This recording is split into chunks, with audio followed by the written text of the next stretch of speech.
And good morning, everybody. Welcome to Kids Day at Wayne State Fieldhouse. He's Reggie Butler. My name's Chad Bush. We're getting set for morning basketball. Motor City Cruise coming off a win here at home, Reggie. Their first win in program history in this building over the Iowa Wolves, who came into the building with just one loss. A big win and a nice one to sit on for 8 days. Yeah, it was great to get that first win and get that out of the way. Sometimes you have a situation where it's hard to get that first one, but they got it out the way and they're looking to get a streak going now. Yeah, and the streak starts tonight against the SkyForce, a team that's at the bottom of the G League Central Division standings. But look, they've got some guys that we're familiar with as Pistons fans and Cruise fans. A guy by the name of Brandon Knight that's lit things up. He averaged 29 points last week. He's somebody that can be a problem. He is. He's a veteran. He has a lot of NBA experience. He's here to help this team with leadership and also prove he can still play because he wants to get back to the NBA. He does. A guy that the Pistons have seen twice in their career. 29 points in the two-game set last week for Sioux Falls. He'll have his hands full on the other side of the court, of course, dealing with Derek Walton, a guy that helped win the ball game last time out against the Iowa Wolves. But Derek's going to get a little help as well. Saban Lee, Luka Garza, help is on the way today. They got the call up or down, however you want to look at it, from the big club, the Pistons. Right. The big man is on the way to the rescue. He's here to get professional reps, so he's going to be very aggressive. And Saban Lee as well, he's here to, he's been on a tear. Every time he comes down, he gets a lot of points. He's very aggressive. He wants to really show and cement his professional career.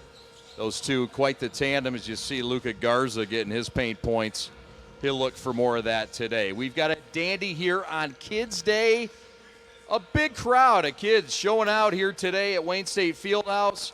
And Reggie, we're looking forward to action against the SkyForce. A chance for the Cruise to move up. The SkyForce with just one win on the year. Both teams are going to be hungry today. As you mentioned, the Cruise want to move up in the standings to just start to solidify themselves as one of the top teams in the G League, and the SkyForce want to win. They're desperate, and they want to come in and get themselves going. We got a morning Motor City rev up. We're glad you're with us from Wayne State Fieldhouse. We've got the coach, DJ Baker, coming up right after this and his thoughts on this Kids Day morning from Wayne State Fieldhouse, Motor City Cruise, and the Sioux Falls SkyForce. We're back after this.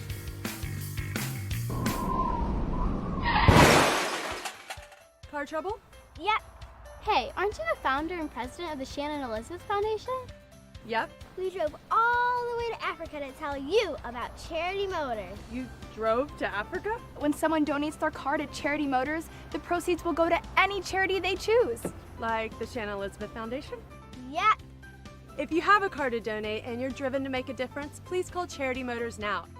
Yep.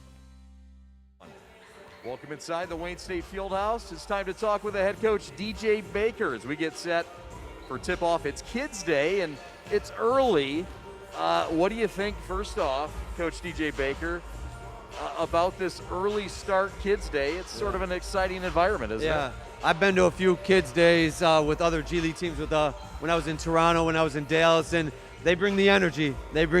So if any of our guys are a little bit tired, they'll wake them up. But no, I think our guys will be ready to go. We practice normally. Sometimes we have 8 a.m. practices anyway. Sometimes we have 11 a.m. practices. So they're ready to go.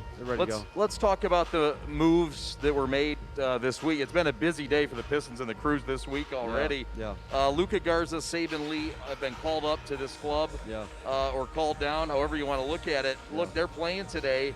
It's exciting for Cruise fans. Yeah. No, I mean, every time they've been on the court with us, they bring a certain level of energy and they help our style of play. Obviously, Saban's been an explosive scorer, and just his leadership in the G League has been elite for us. And then Luka, his activity, around the rim, his activity, on the perimeter, he's obviously very versatile. So those guys are two very talented guys, and want to keep doing our job of helping them develop to be Pistons players. So that's my goal. We're with first-year head coach of the Motor City Cruise, DJ Baker. Coach, let's talk about what you're coming off. A very nice victory against the Iowa Wolves, who came in here with just one loss. Yeah. They left with 2. It was a nice win. Did you revisit that and enjoy it a little bit more afterwards? Yeah, I think I was happy the second night because you saw us put our offense and defense together. The first night, our defense was really good and our offense struggled. The second night we played them, we were rolling on both ends. So to see that growth from our guys was really, really positive. Enjoyed it for that night. And then, the next morning we're focused on Sioux Falls and moving on to the next one. But it's obviously a good response game by our guys. It's Sioux Falls here tonight, and look, they're part of this division, the Central Division, that has 6 of 8 teams that have winning records. It's the most productive division in the G League. This team, though, has 1 win in 8 tries. And look, you're in a race right now, in the heart of the battle, in the middle of the race. This is an important 2-game step for you. Yeah, it's a huge 2 games for us. Their record is what it is, but they've been in 4 close games that they could have won. And Brandon Knight, I know him well from when he was in Detroit and just being in touch with him. And, he's kind of like Steph Curry, the G League a little bit. He's shooting 9 threes a game. He's deadly. They put the ball in his hands all game long. So these are 2 games that we need, but not underestimating that this is a team that they're one of the best 3-point shooting teams in the whole league. I think they're 4th in 3-point percentage and attempts. So elite 3-point shooting team. They got a guy like Brandon Knight that has the ball in his hands. It's going to be a battle for sure. The guys that got you the wins last week did not involve Saban Lee or Luka Garza. Let's talk about Derek Walton, and let's talk about Jamarco Pickett and the guys that have been getting it done for you here with the Crews all season long. It's exciting to see them come back. They get a little bit of help, but they've been doing just fine on their own too. Yeah, just really proud of Pickett. He's grown as a rookie. I think every few games you see more energy, more activity from him. His rebounding numbers are up, which to me is a massive deal because that shows that his engagement is up on the defensive side of the ball, which is huge. And then obviously he's shooting the ball really well. He's shooting over 6 threes a game at over 40% per game, which is very, very good. So proud of him from that. And then Derek Walton's our glue guy. He's what makes everything fit together. His leadership, his coachability, and the way he runs and organizes the team is what makes him just a special player for us. Lastly, you give the starting nod today to Check Diallo. He gets in your starting lineup. He's earned it. A nice move by your team. Yeah, no, he's he came in late. He didn't come in for training camp for us. So conditioning-wise and getting adjusted to what we're looking for took a little bit of time. But you've seen, each and every game for the last 5 games, he's stepped in the right direction. His minutes has rose, and he just has great energy and activity on both sides of the ball, and we feel very confident with him on the floor. That's DJ Baker, the bench boss of the Motor City Crews. They're getting set to take on the Sioux Falls SkyForce. Coach, thanks for your time. Best of luck today on Kids Day. Have some fun out there. Yep, thank you very much. Appreciate you.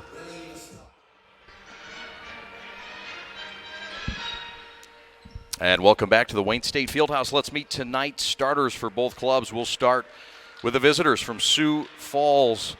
The SkyForce are in the Motor City, and they will start with a guy that is a familiar face in Brandon Knight, the former number 8 overall pick of the 2014 draft. And he's back. He's their leading scorer. He's averaging 29 points last week. Drew Smith is another guard. Drew Smith stands at 6'3". He's out of Missouri.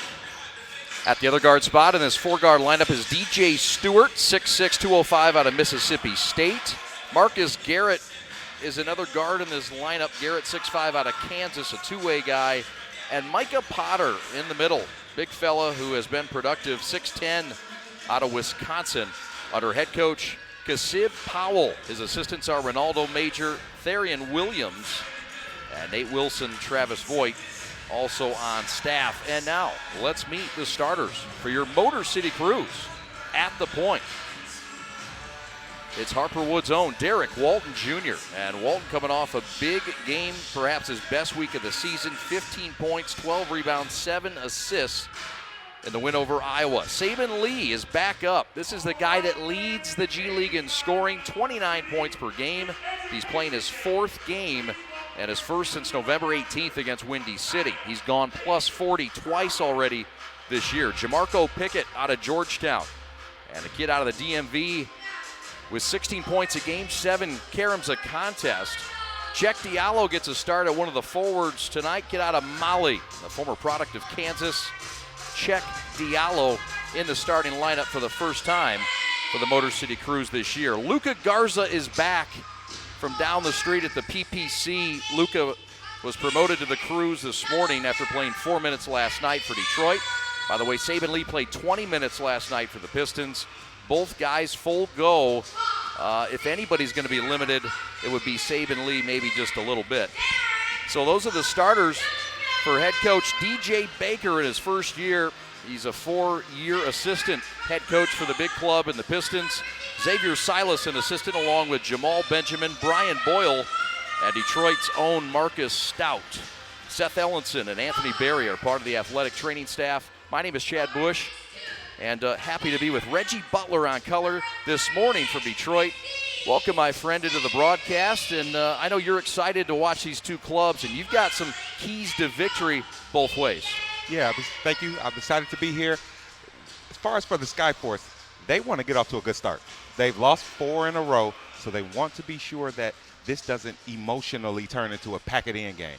So them getting off to a good start will give them momentum for the rest of the game. And for the Crews, they want points in the paint. If you're going to start both of the big guys, you might as well use them. Even though Luka has the ability to shoot some threes, you know, he wants to get those reps up. Overall, they have to impose their size on the game. We'll look to see that and much more today. A chance for Motor City to move up in the standings. Look, it's not all about wins and losses, Reggie. We know that. The G League's about developing talent. But, hey, if you're here, you want to win, and it's clear that Rob Murphy, the GM, and the head coach DJ Baker, when they can, they're going to get their players here and play in this game and try to win basketball games. It's a circular focus. Winning, developing, and continuing to rotate that circle. We want this to be a good team. We want a good atmosphere. You can't just win up top and be losing down here or vice versa. So it's a part of it. Development and winning just going in a circular fashion. And you have experience in this league. You play. Talk about your experience and how you have dabbled in this league at times. Yeah, being a former professional player, I was drafted in the second year of the G League, which was the D League back then. Sure. Existence. I was drafted by the Columbus River Dragon and spent some time there before going overseas. Awesome. Out of Xavier. Yes. Out of Xavier, a Musketeer. And Southfield Lathrop's own Reggie Butler to my right on color commentary. Glad to have him. Glad to have you all on Kids Day. Garza to jump it up against their center and the big boy Micah Potter. Potter wins the tip, and here come the Miami Heat's affiliate, the Sioux Falls SkyForce, right to left. And you look for Sioux Falls to get off to a strong start, being aggressive, and the Heat have a plan for them as they have a few two-way players of their own. They sure do. We'll get into that. Garrett on the left wing trying to score the game's first point. Shot clock running down, and he will not get it off in time, or will he? Play continues. Potter finishes.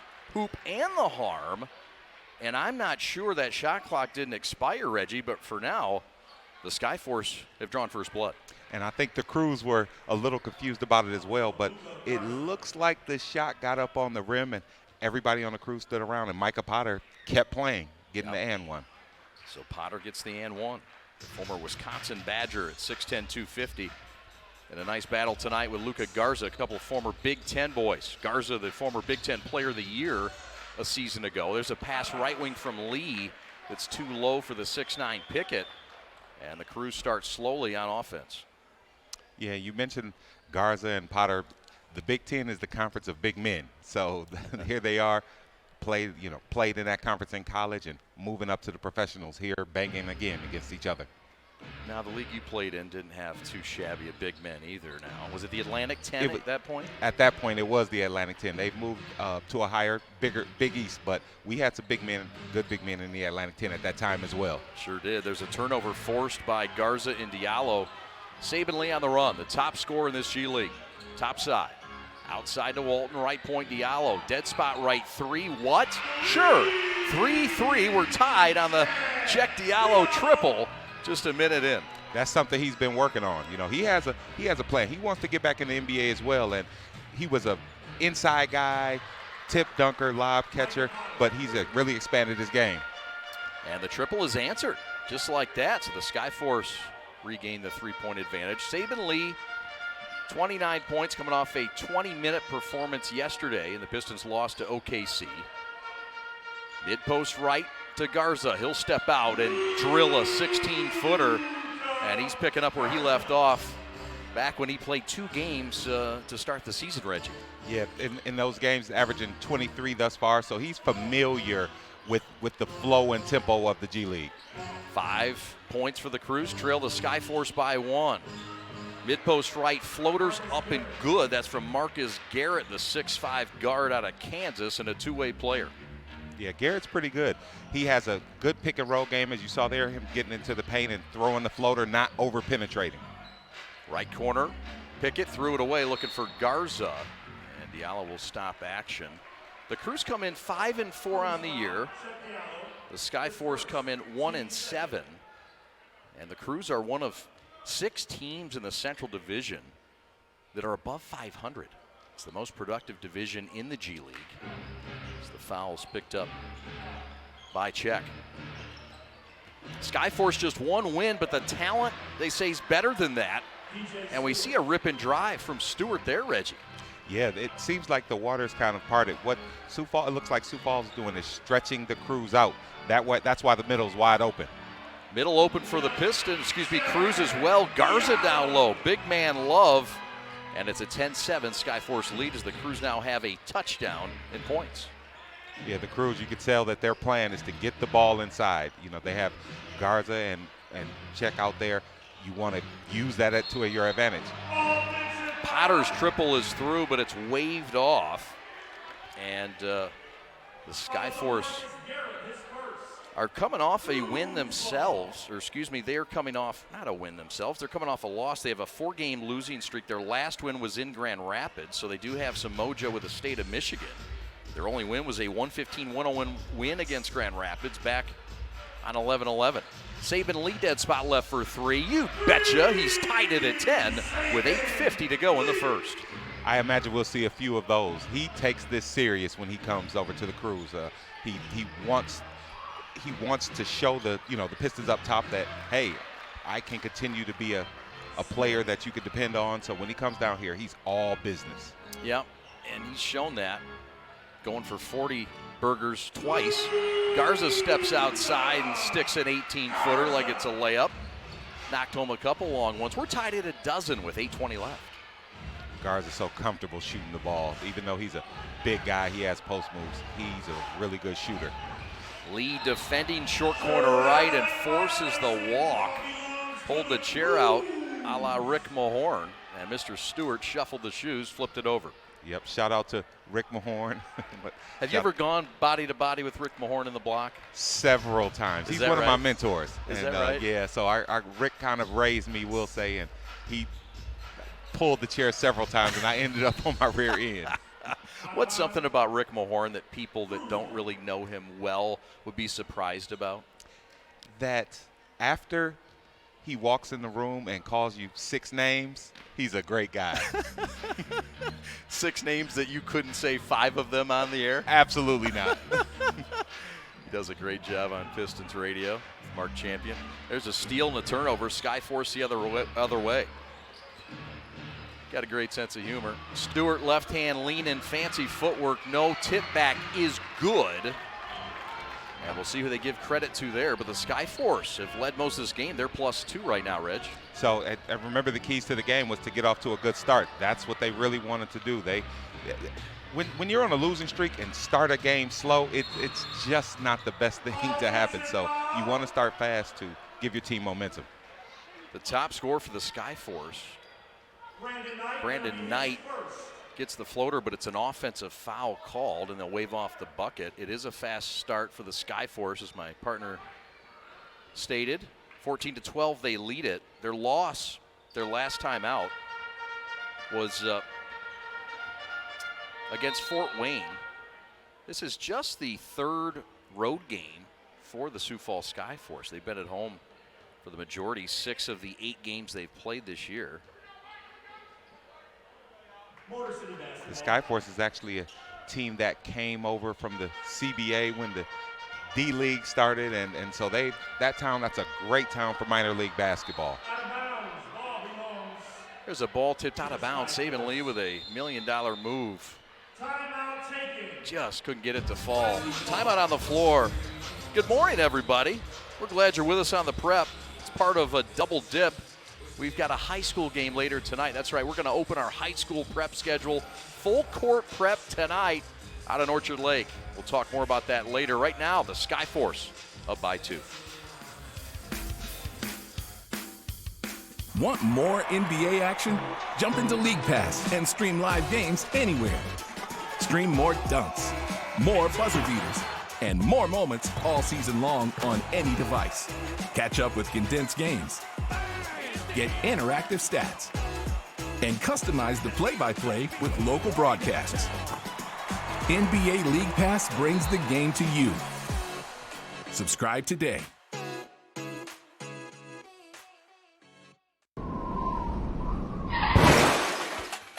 Car trouble? Yep. Hey, aren't you the founder and president of the Shannon Elizabeth Foundation? Yep. We drove all the way to Africa to tell you about Charity Motors. You drove to Africa? When someone donates their car to Charity Motors, the proceeds will go to any charity they choose. Like the Shannon Elizabeth Foundation? Yep.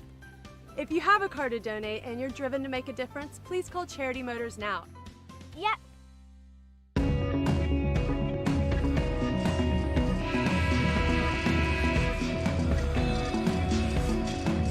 Motor City Cruise, an offense top 5 in the G League, 114 points a game. And the defense hasn't been too shabby either, 110 points. Might be sticker shock to some, but Reg, this is an offensive league, and when you've got offensive weapons like the Cruise, you get excited. And then you see them lock in on defense, as we saw in a couple sets. And hey, look, this is a team that is going to win some games this year. Absolutely, and it's interesting you mentioned it's an offensive league. Part of that is because of the dynamic. Guys coming up and down from the big teams. You know, you have a lot more cuts than the big league, NBA up top, and it's hard to form defensive trust when different guys are coming in and out. So that's why, and at the end of the day, these are basketball players. They always know how to shoot the ball, but it takes time to build defensive trust and things like that. So that's why you see such high scores. I like that term, defensive trust, and that's a great point. Lee high in the right. Left point, Walton working around this 2-3 zone. Garza going to step out and try to hit his third jumper that's hit nothing but nylon. He has 6, and we're tied at 2 touchdowns aside. You know, Luka shooting those jumpers, sometimes you wonder, I mean, is that real? But it is. If you have ever seen him in the summers or his workouts, he makes, 75 to 80 of 100 contested shots, and he's just a good shooter. Garrett's a guy that can get to the rack and finish, and he does it there. SkyForce by 2, 6:18 left. Micah Potter leads the way with 8 points in this game. And Luka Garza with 6 to lead the Cruise. Garza has it high in the left. Against Potter, had it stripped and ripped, and now we've got a battle in the corner. We'll sort this thing out. The officials this morning and this afternoon, Ashley Gloss, Kelly Broomfield, and Stephanie Barksdale. All-female crew. How about that?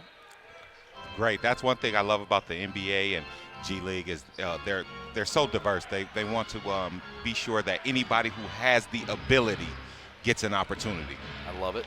There's a look-ahead lay-in and an easy lay-in for Smith. Smith should be a familiar sight for local fans, perhaps. He's a former Michigan Wolverine. One season he transferred in from Columbia. Left corner 3 on the way, and that's through. That's Cassius for 3. So I think we'll see Mike Smith from Michigan. I apologize. That's right. Thanks, Reggie. That's no why problem. You're here, to keep me in order. But Drew Smith, what we'll see from him is we'll see a lot of three-pointers. He came out of the University of Missouri. He's actually very smart. He's a 4.0, and there's our guy Mike Smith, the local product. There he is. Now we got 2 Smiths out there to make it, and they both have longer hair. Yeah. But Mike Smith got a little tin in there. I like that. He's got some highlights, so that'll make it easier. Another interesting name on the floor is Mourning, the Hall of Famer, Alonzo Trey Mourning. Is that his son? Yeah, it's his son. Mm-hmm. Oh, cool. Saban Lee tying his shoes. Even the top scorer in the G League, shoes come untied. Yeah. Cassius Stanley from Duke off a screen. Checked by the former Wolverine, Mike Smith. Isaiah Livers on the bench will not play the former Wolverine. He will tomorrow. Stewart can't finish. Here comes Stanley in the Crews, down by 1. Really looking forward to seeing Isaiah Livers get out there. He's recovering from a foot injury. The Pistons are really high on him in his career coming up. They are. He's had just one game that was against Grand Rapids back on the 23rd of November. But he should be ready tomorrow. There's a step back three by Brandon Knight.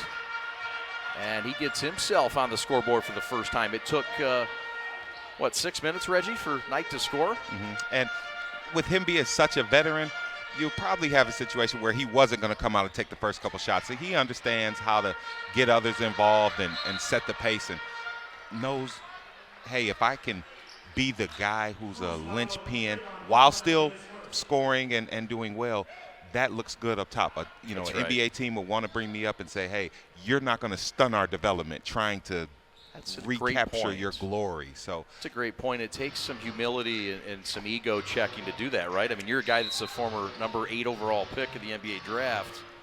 That takes something inside you to do that, I can imagine. It's the thing of this league. Yeah. It's the fine balance. There's some veterans who, one thing is you wonder why a few more guys went overseas, or veterans who should still be in the NBA don't choose the G League, and some of that is the thought or misconception, or true, that they can't handle a role here. Interesting. Brandon Knight says, all right, it's time for me to score. I've been playing distributor enough. He's got a quick 5 points. Left corner, 3, got it. The 3 is down for Trayvon Palmer, who was a late scratch of the lineup, but not due to performance. This kid can play out of Chicago State. And in your interview with Coach Baker, he mentioned that he would still bring energy even though coming off the bench. So it didn't matter whether he started or not. That's one luxury he has, and that will keep you around longer. That will keep you in the lineup longer if a coach can trust you, moving you here, moving you there.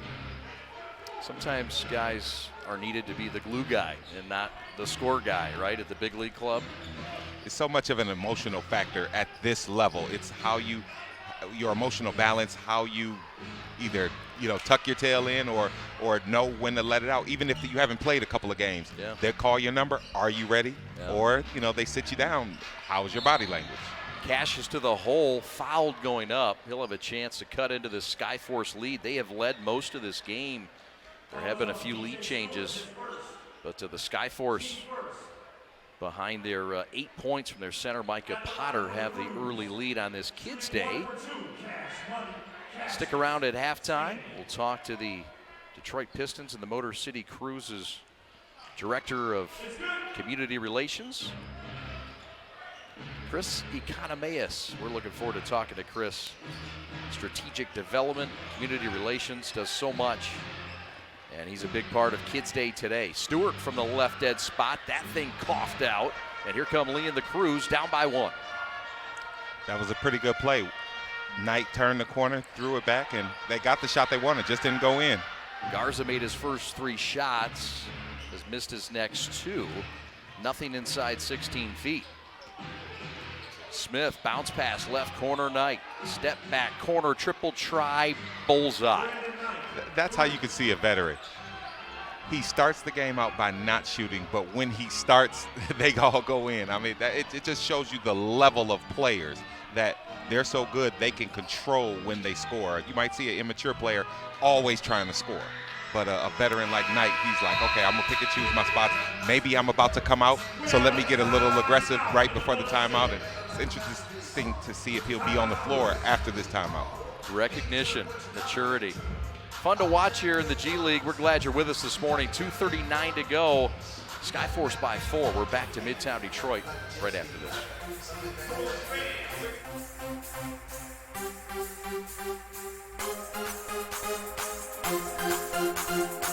NBAstore.com, the official online store of the NBA, and the world's largest selection of officially licensed NBA fan gear.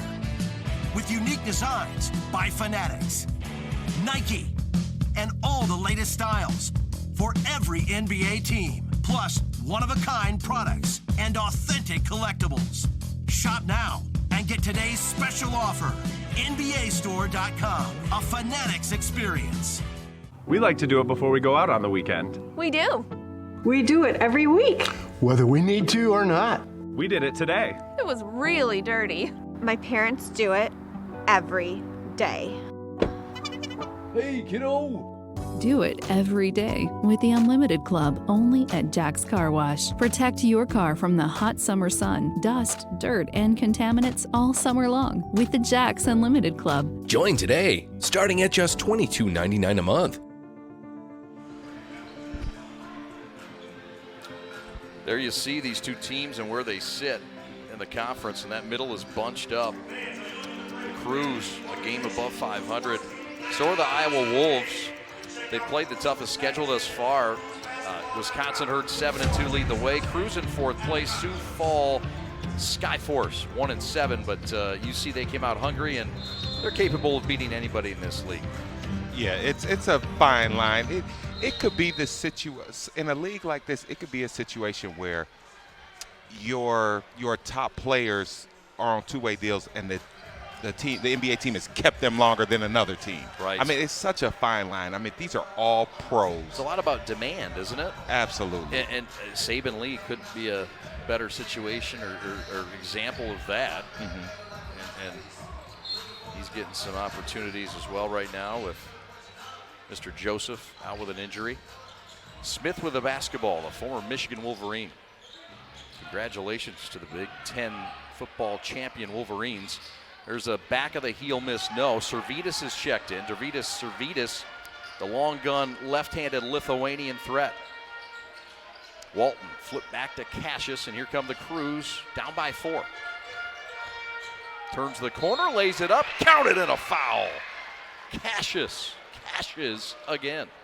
That's what he's known for. I mean, coming out of high school, his highlight clip was amazing. The dunks and the things he did. Now that he's in the pros, he's looking to put it all together, per se. He spent some time with Indiana last year, but he's looking to make sure his jump shot is developing and in rhythm, the same way his athleticism goes. What are you seeing with guys that come into this league that have played a year in college versus some of the guys that have played 3 years, 4 years? A guy like Garza, or a guy that's played a 4-year career like Derek Walton, versus a guy that's played just a year. Niche. Yeah. At my age, I could call them babies, but the babies haven't fully embraced their best thing.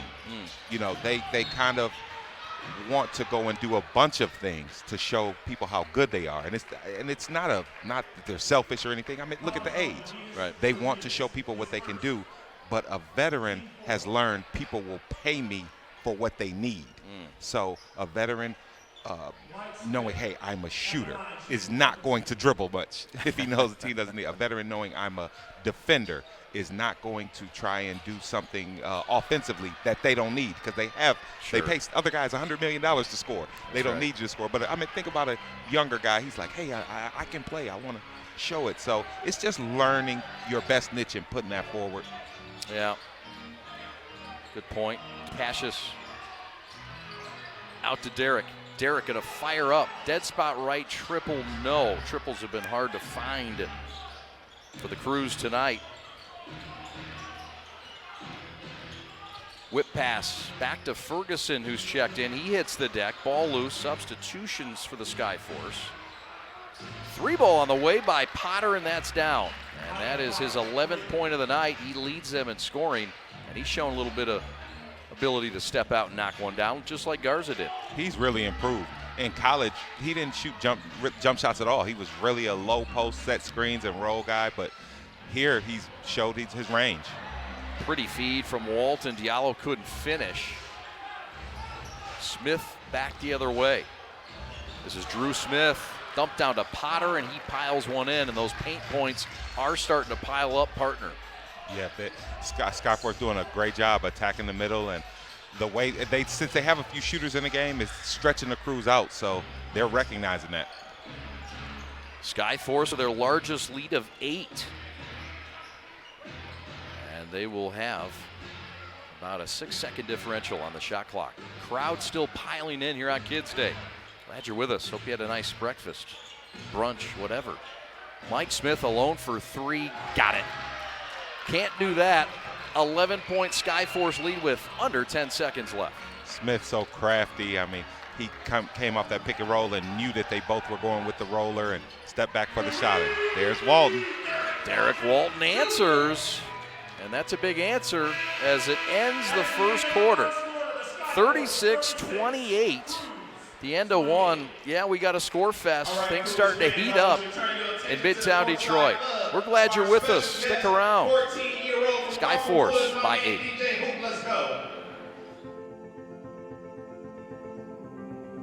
Oh, you think this is a game? Nah, this right here, this is the NBA G League. The world's most game-recognized game league. The most groundbreaking league. Most get-that-weak-stuff-out league. The most graduated league. Welcome to the world's most G League.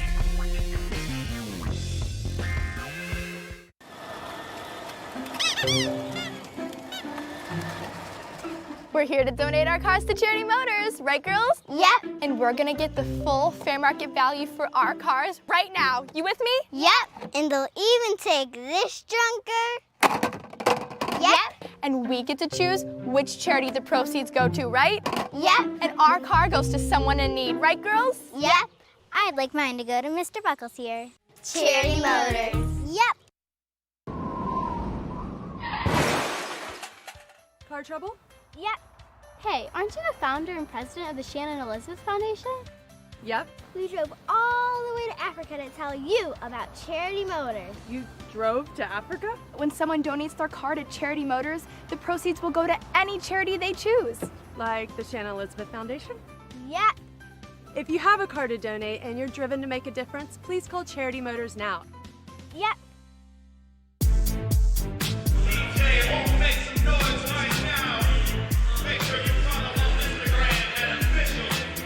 Yeah, the Motor City Crew's third best in the G League three-point percentage. They've knocked down 5 of 12 today. Long ball's been a little better for Sioux Falls. They're 5 of 11. It's been a theme, Reggie. But you look at the stat sheet here and what stands out, namely to you, as to why the SkyForce have a double-digit lead as we enter the second quarter. Well, I would really say Potter and Knight. You know, the big man inside, him being able to follow up some of those shots, and then Brandon Knight picking and choosing his scoring time to heat up. As we talked about how he knew it, that was when he came out. So right. He has an internal clock in his head, and he got him off to a good start. Garza going to try the low block, up and under, dish out. Back to Walton. Dribble drive, and he got fouled going down. Late call, but the right call as he was attacking the 10. Meanwhile, the Crews have checked in Balkman along with Garza, who returns to the lineup.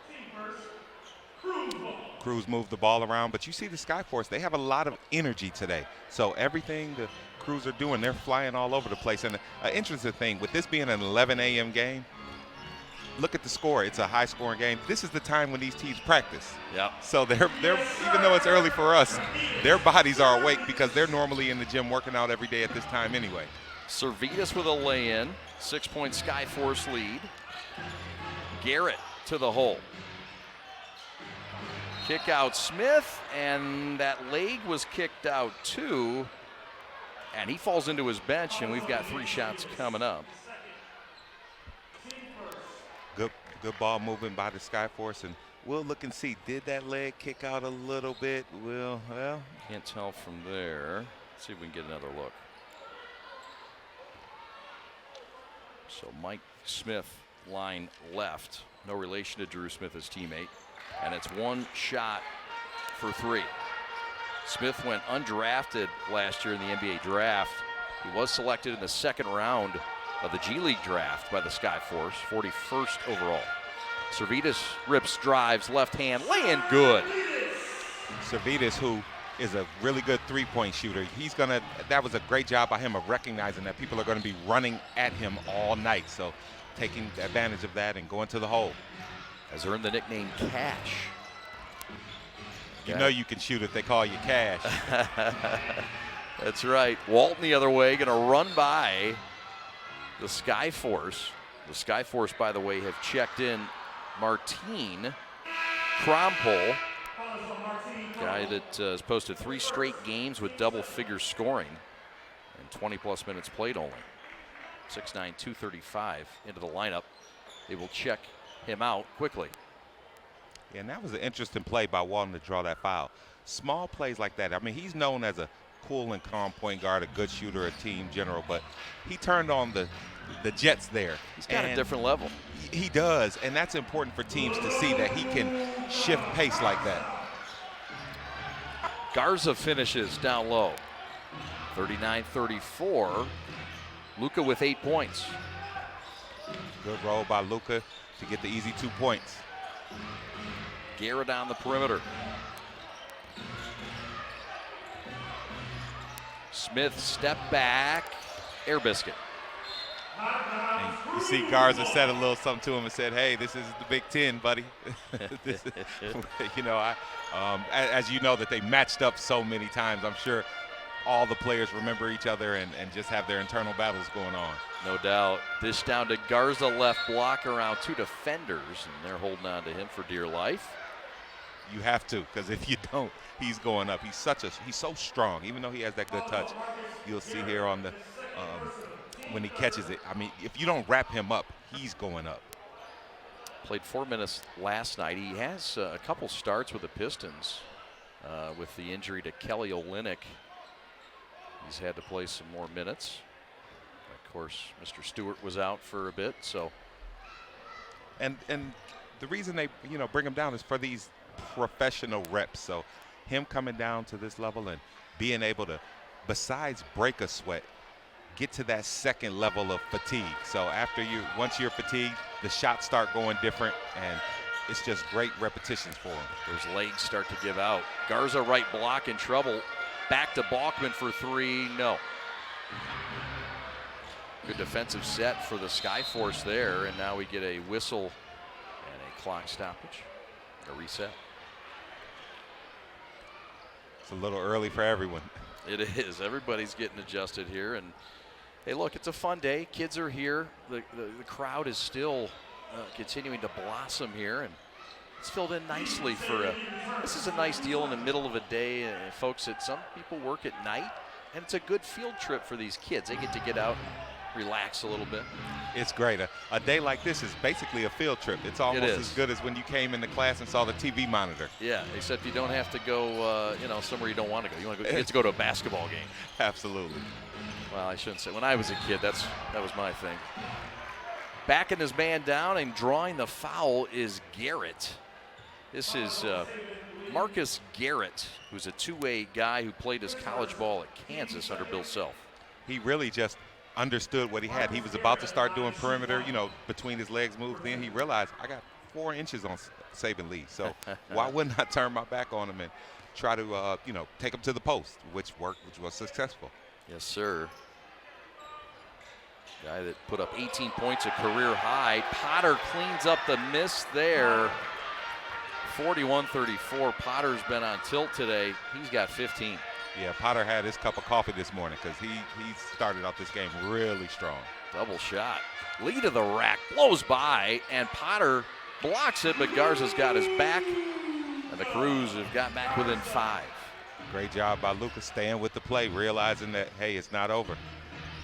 Both big men, great recognition. I know you appreciate that.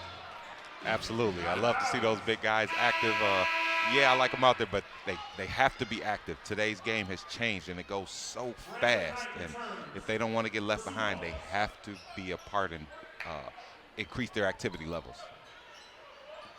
When do you think that changed with the big man? When did the big man transition change, the biggest movement maybe? A few things. You had guys like Dirk Nowitzki, Kevin Garnett, and those guys who were just as tall as traditional big men, but had a different skill set.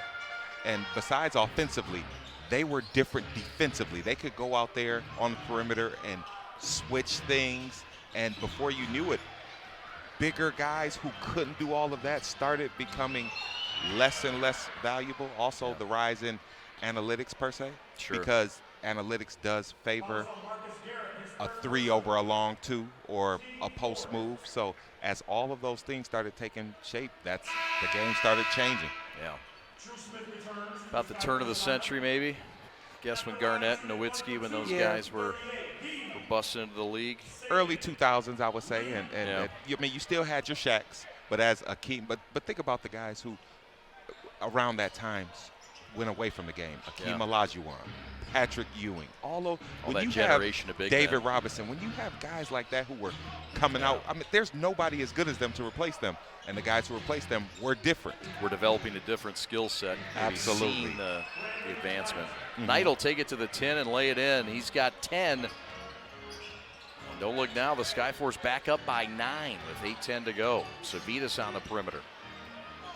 Round a screen, top side triple, no. Luka's there for the pickup, and he's fouled going up. That's another example of that activity.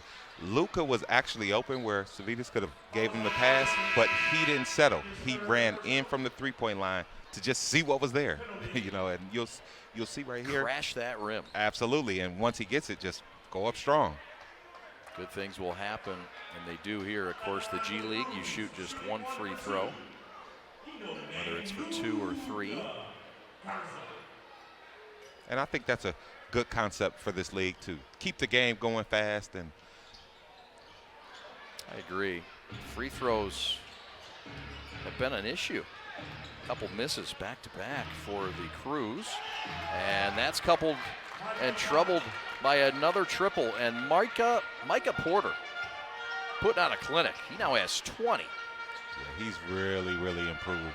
And this is a perfect game for him because you got a guy like Luka guarding him per se.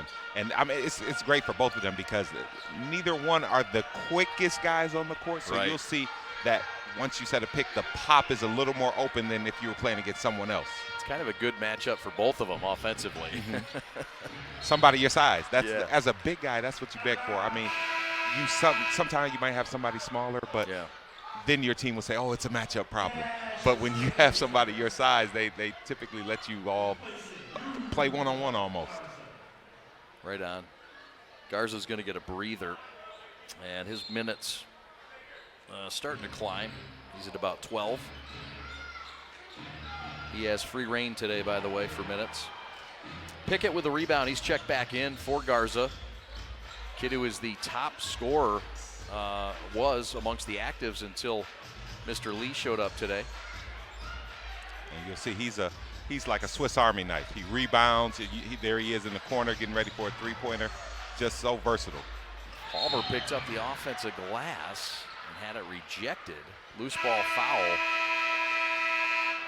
as we go to the timeout.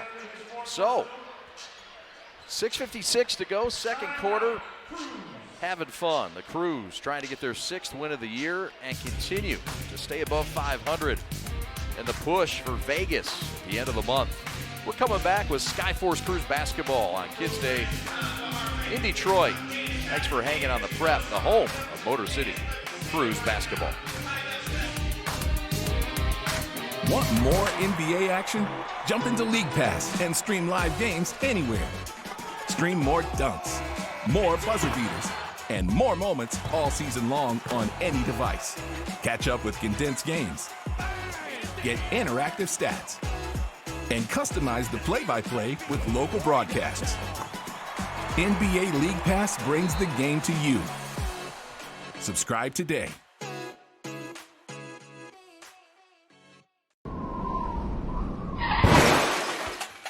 Car trouble? Yep. Hey, aren't you the founder and president of the Shannon Elizabeth Foundation? Yep. We drove all the way to Africa to tell you about Charity Motors. You drove to Africa? When someone donates their car to Charity Motors, the proceeds will go to any charity they choose. Like the Shannon Elizabeth Foundation? Yep. If you have a car to donate and you're driven to make a difference, please call Charity Motors now. Yep.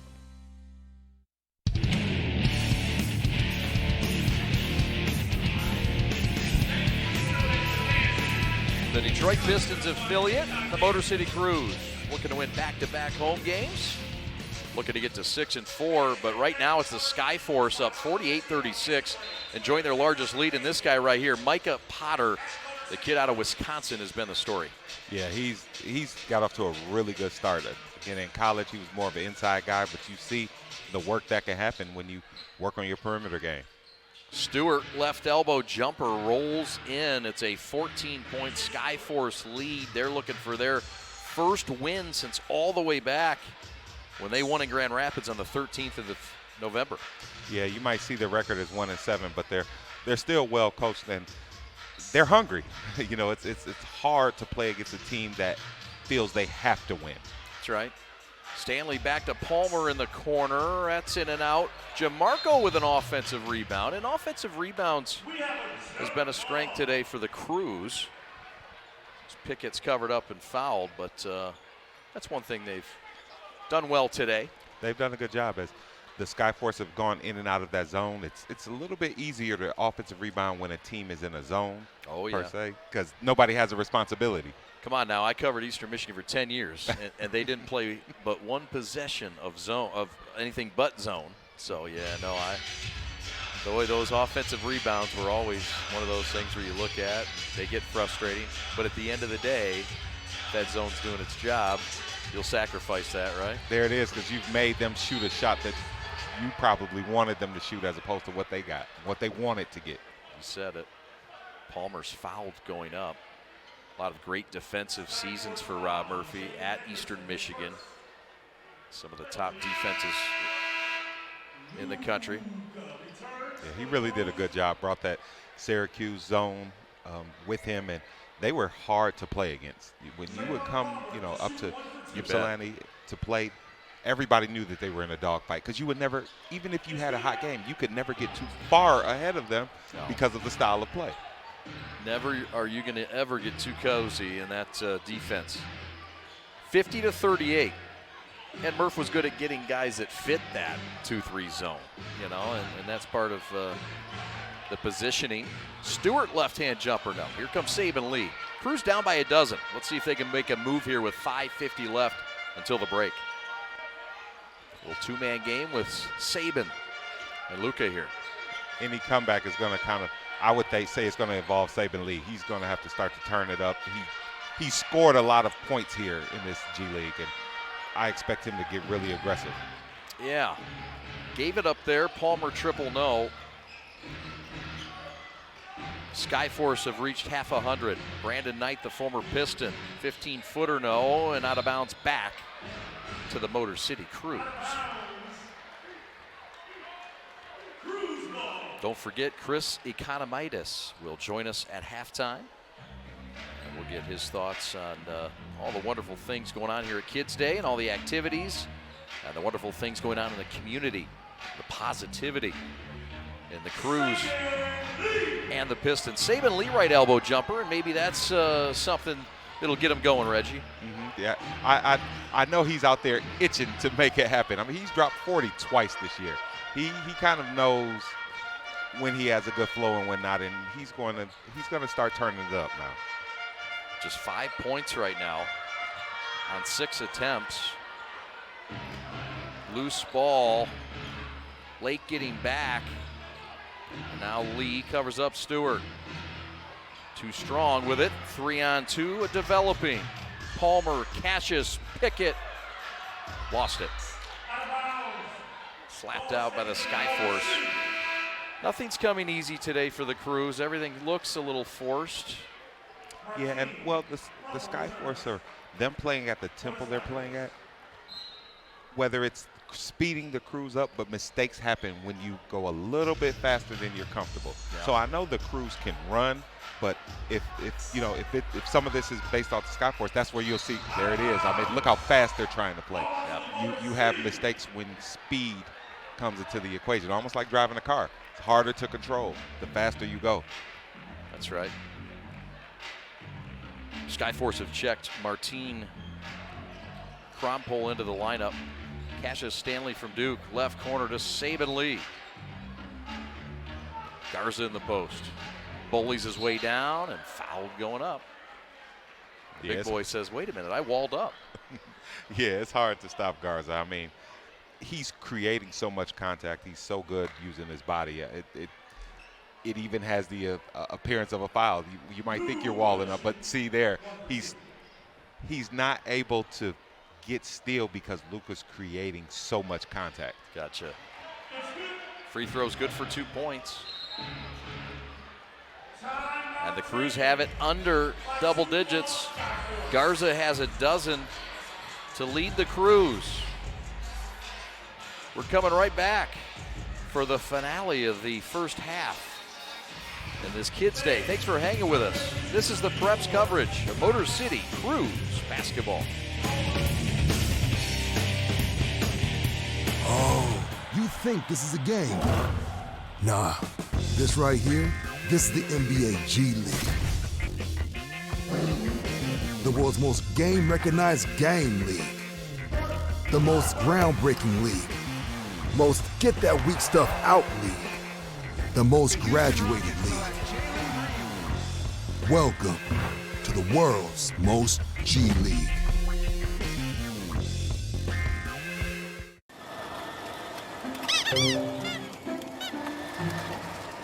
We're here to donate our cars to Charity Motors, right girls? Yep. And we're gonna get the full fair market value for our cars right now. You with me? Yep. And they'll even take this junker. Yep. And we get to choose which charity the proceeds go to, right? Yep. And our car goes to someone in need, right girls? Yep. I'd like mine to go to Mr. Buckles here. Charity Motors. Yep. Well, we have a heartfelt condolences to everybody, all the victims, all the community of Oxford. Here at the Prep, we send our condolences, our thoughts, and our prayers to Hannah St. Julian, Tate Meyer, Justin Schilling, and Madison Baldwin, whose lives were tragically lost last week. And our hearts go out to them, and will certainly remain with them for a long, long time. And Reggie, I know you have kids, and it's just something that you think about like I do. Scary and concerning, and we're certainly pouring our hearts out to that community and all those families. Absolutely. It's heartbreaking. You know, you send your kids to school and you want them to come home, and just prayers out to those families. Yes, sir. Crews with the basketball, under 4 minutes left in the first quarter.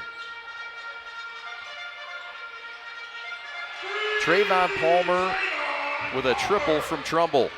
And it's cut it to 5. SkyForce up by 5, and the 3 starting to fall, Reggie. There you have Palmer providing that spark again.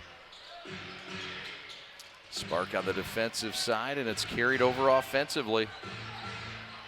Now the big boys battle on the other side on the low block.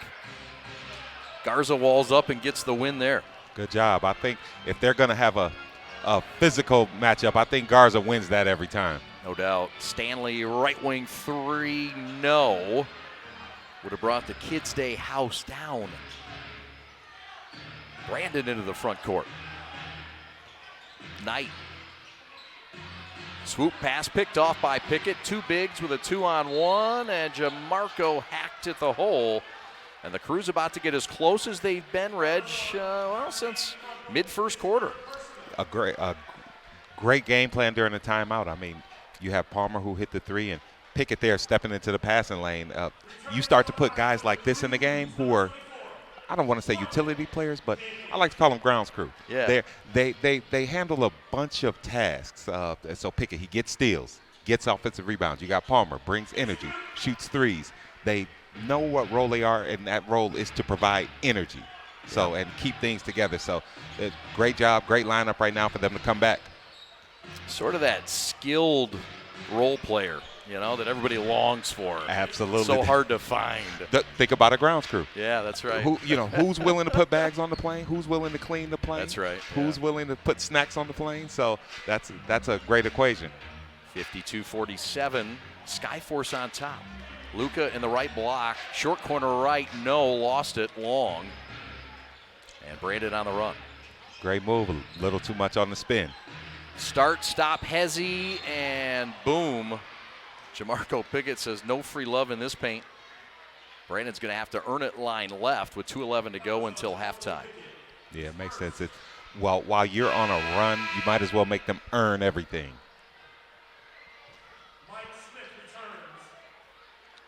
Yeah, and part of that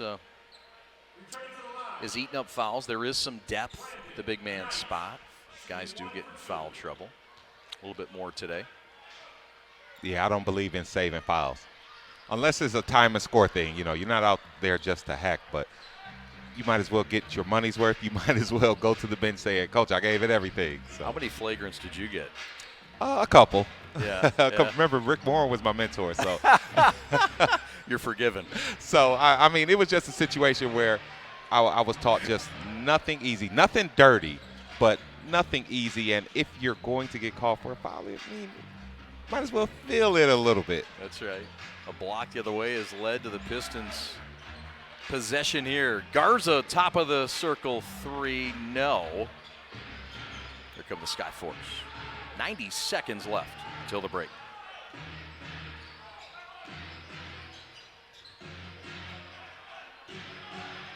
Knight in the corner likes that shot. Rainbow 3, no. Palmer corrals it. Nice rebound. And that was a good job by Pickett again, being able to guard a smaller player. And there he is running the floor. Just comes in and gives energy. This is a really good lineup for the Crews. I like it. You got a guy with a lot of energy in Pickett, springy, a guy that really showed out in Vegas in the summer and earned his contract. And a fine feed by Lee there. Yeah, and that's interesting. It was with when they traded a couple guys away, they were able to move Luka into the full-time contract role, and I think it was a good decision for the two-way for Pickett. I do too. They like his talent. Kid out of the DMV area, Georgetown Hoya. Knight around a topside screen. Size advantage against Garza. Let's see how he handles that. 60 seconds left. Knight takes him to the hole as you expected and beats him and buckets it. There's the veteran. But one thing you saw was he didn't just rush to it. He had Luka on him, and he could have immediately went and attacked, but he got everybody in place for that opening. Set him up. 3 no good, 7-point lead. SkyForce the other way. Points in the paint. Starting to pile up, partner. There it is. They're going to have to start contesting those shots. Lee with a Euro step in the paint. Did they count it in a foul? My goodness, they did. Did they call it? I'm not sure if they. Well, they did count it, and good job by Lee recognizing, hey, they're still retreating, and get downhill and go to the basket. All right, we'll take it. And Lee sinks it. He now has 7, make it 6 points in this quarter. 58-52, right corner 3, Mike Smith, no. Chased his own rebound, couldn't get it. And the Crews with a chance to take the final shot. The shot clock and the game clock almost synonymous. I think Smith had a 2-for-1 idea in his head, but was a second or two off. Yeah.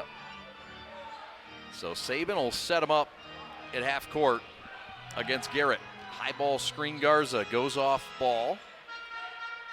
And with 1 second left, a triple at the buzzer, no. And that's how the first half ends in Detroit. The SkyForce coming in hungry. They needed to start fast, says Reggie, and they have. They lead it by 6 at the break, partner. Yeah, good job of that coming out and being aggressive from the start, going to the basket. Potter has just been on fire this half. So they've done what they needed to do, and you'll see them continue their energy. Imagine if they would have started down after losing 4 in a row. No doubt. See this Saban Lee hoop and the harm to get the Crews within 6. Reggie's analysis of the first half coming up, but Chris Economiidis is next. We'll talk to him right here at the Wayne State Fieldhouse. This is the Preps coverage of Motor City Crews basketball. Want more NBA action? Jump into League Pass and stream live games anywhere. Stream more dunks, more buzzer beaters, and more moments all season long on any device. Catch up with condensed games, get interactive stats, and customize the play-by-play with local broadcasts. NBA League Pass brings the game to you. Subscribe today.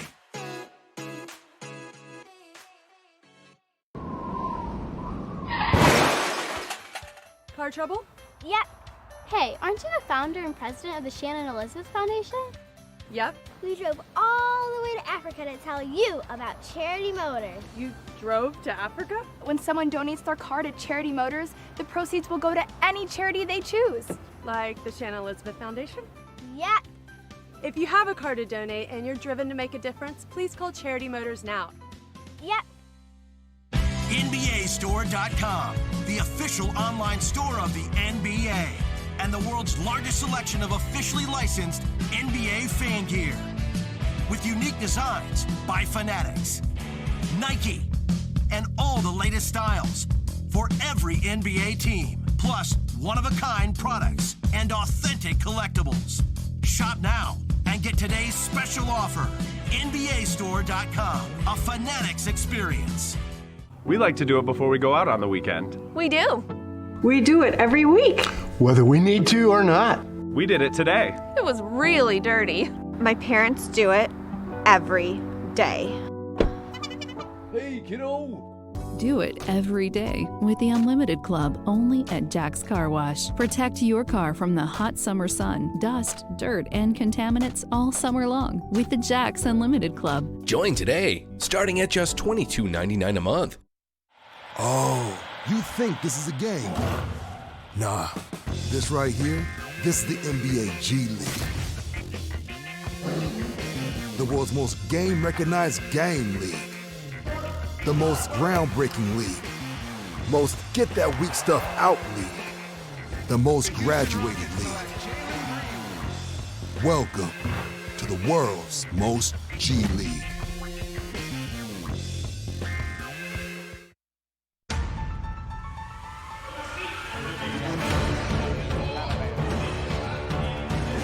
Welcome back to halftime. We're with Chris Economius, the Director of Strategic Relationships, Community Service of the Detroit Pistons and the Motor City Cruise.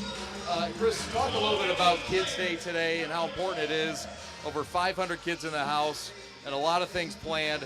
This is a big part of the community efforts in the NBA Cares program. Yeah, definitely. You know, one of the things that our organization wants to do is be impactful in the community. You know, with our move down to Detroit with the Pistons, like we've been doing that for the last 3 or 4 years now. And now with us integrating the G League team downtown, like we wanted to make sure that we had that same impact.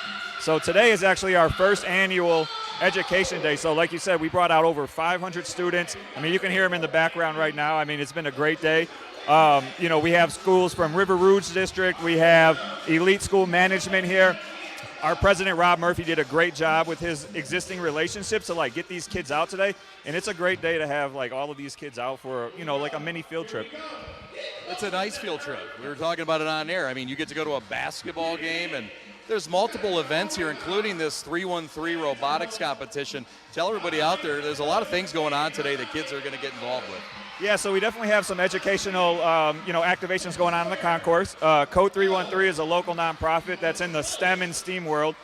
We actually partner with them on a lot of our STEAM events and programming with the Pistons. So it's great to be able to, like, give those same kids the exposure to the Cruise game and then bring Code 313 out to learn. They're literally going to learn how to program a robot and turn that into a dance competition on the court today. A dance-off with robots. That's amazing. This is a year-long effort, though, and I know the NBA Cares program and a lot of community involvement. There's other programs along the way. Tell us the other things you do throughout the year and what you have planned coming up. Yeah, so NBA Cares, every team league-wide, we activate this. Every team kind of does their own thing a little bit differently. We've got 4 pillars: education, equality, mentoring, and health and wellness. Throughout the course of this season, we're going to focus a lot on mentoring in the month of January. And then into March, we're going to have our Fit Week, which is going to have some mental health awareness things going on. We're going to have a breast health awareness activation as well. So, you know, a lot of the things that we've already established with the Pistons, we're going to start bringing those over to the Cruise because we want to have our Cruise demographic and Cruise fans have that same experience as our Pistons fans do. We're with Chris Economius, who is part of the Detroit Pistons Director of Strategic Relationships, Community Service. Chris, let's talk about what you're looking to do with this organization and the Cruise and sort of bring it all together as one plan and serving the community. It's been nice to be able to bleed these two organizations in, and you're already off to a fast start with the Crews and doing these types of things as well. Yeah, I mean, I think it all goes back to being impactful, right? Being impactful in the community. That's the mainstay in our organization. And with this being our first year, we want to make sure that we're building our brand for the Crews and making sure that we're getting the community the exposure, right? We want them to come out to these games. It's a fun time. We're able to do a lot of things on the concourse, a lot of things in game. So, just getting the fans and the community more acclimated with the Motor City Crews, getting them on Wayne State campus. I mean, that's like the main focus right now. Chris Economidis doing some of the best work you can do, bringing the community in, getting the kids involved. Such a great cause. We're so glad to have you, Chris. Thanks for stopping by, and we're looking forward to seeing that dance-off here coming up. Oh, definitely. Thank you for having me. I really appreciate it. All right, that's Chris Economidis, 58-52 SkyForce over the Crews here at halftime. Crews basketball coming back here on the Prep right after this. Want more NBA action? Jump into League Pass and stream live games anywhere. Stream more dunks, more buzzer beaters, and more moments all season long on any device. Catch up with condensed games. Get interactive stats. And customize the play-by-play with local broadcasts. NBA League Pass brings the game to you. Subscribe today.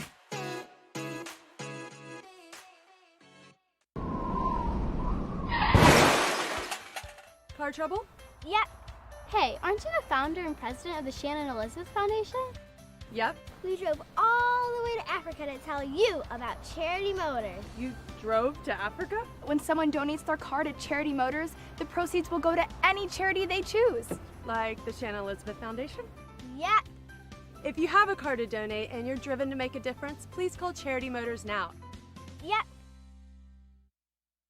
NBAstore.com, the official online store of the NBA, and the world's largest selection of officially licensed NBA fan gear. With unique designs by Fanatics, Nike, and all the latest styles for every NBA team, plus one-of-a-kind products and authentic collectibles. Shop now and get today's special offer. NBAstore.com, a Fanatics experience. We like to do it before we go out on the weekend. We do. We do it every week. Whether we need to or not. We did it today. It was really dirty. My parents do it every day. Hey, kiddo. Do it every day with the Unlimited Club only at Jack's Car Wash. Protect your car from the hot summer sun, dust, dirt, and contaminants all summer long with the Jack's Unlimited Club. Join today, starting at just $22.99 a month. Oh, you think this is a game? Nah, this right here, this is the NBA G League. The world's most game-recognized game league. The most groundbreaking league. Most get-that-weak-stuff-out league. The most graduated league. Welcome to the world's most G League.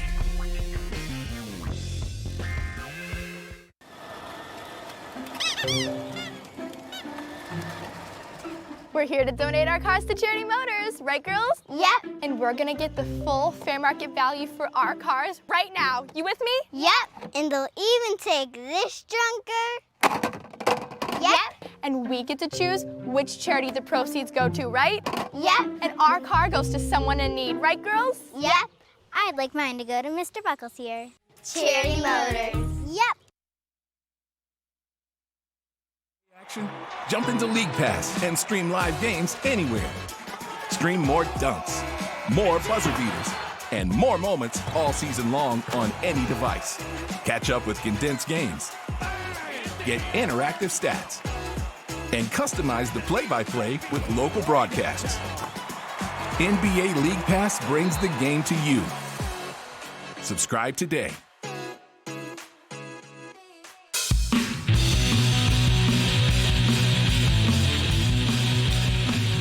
We're at halftime in Midtown Detroit, home of the Motor City Crews. And the Sioux Falls SkyForce have come into Motown and taken a 6-point lead. And Reggie, they've done it behind a couple guys that have put up some big numbers. One guy we expected, the other guy, we didn't expect a 20-burger in the first half for Micah Potter. Not at all. I mean, we knew he was a good player and would be physical on the inside, but he showed some skill. He's had, and athleticism. He's had some tip dunks. He's hit a couple of jump shots, some three-pointers. He's done a really good job of setting his own pace here in this game. Check Diallo got things started for the Crews. He hit a triple. It was 1 of 6 that the Crews would hit. Just 27%. But this guy Potter was hot from the long line. He knocked home 3 of 4, Reggie. Yeah, he got off to a great start.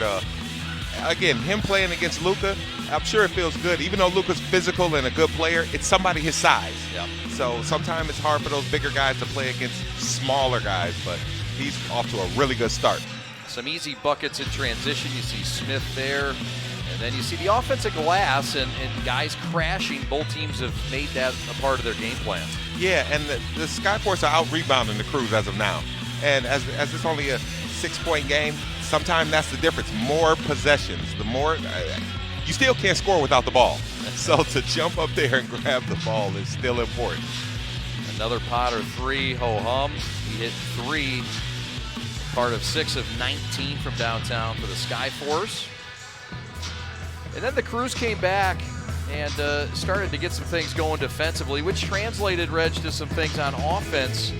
And as we see Smith here drive and feed it up. But we saw the Crews get some things going here, and they started with Saban Lee leading the way, creating for others. And lo and behold, Garza the lead scorer with 12, Saban Lee with 8. And second half, we expect to see some different things from the Crews. Absolutely. So Saban Lee waking up. Garza did get off to a good start. But Saban Lee waking up and starting to become aggressive. And then those ground crew members for the Crews, coming up and coming in and putting the snacks on the plane and putting the bags. So they were able to give them a lift. And one of your keys was points in the paint, and the SkyForce took what you said, or you got the inside scoop from your former teammate, Kasib Powell, the head coach for the Sioux Falls SkyForce. They got in the paint. They doubled up the Crews in the paint. That was really where they made a lot of money. Yeah, the SkyForce really were aggressive. I think they had a game plan to get to the basket and then let their jump shots come from that. Once you start scoring inside, teams start backing up and packing the paint, then the three-pointers were there. So it'd be interesting to see if they stick to going to the basket or look now to start getting more three-pointers up.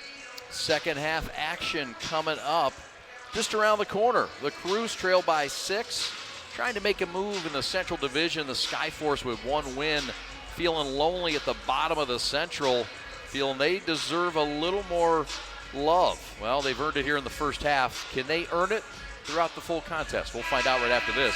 We're coming back to Motor City Crews basketball right here on the home of it all, right here on the Prep. Want more NBA action?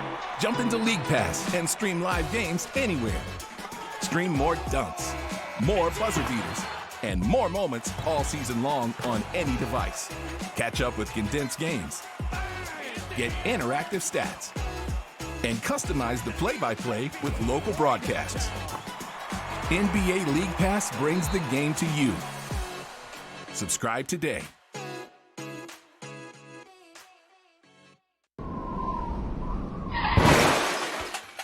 Car trouble? Yep.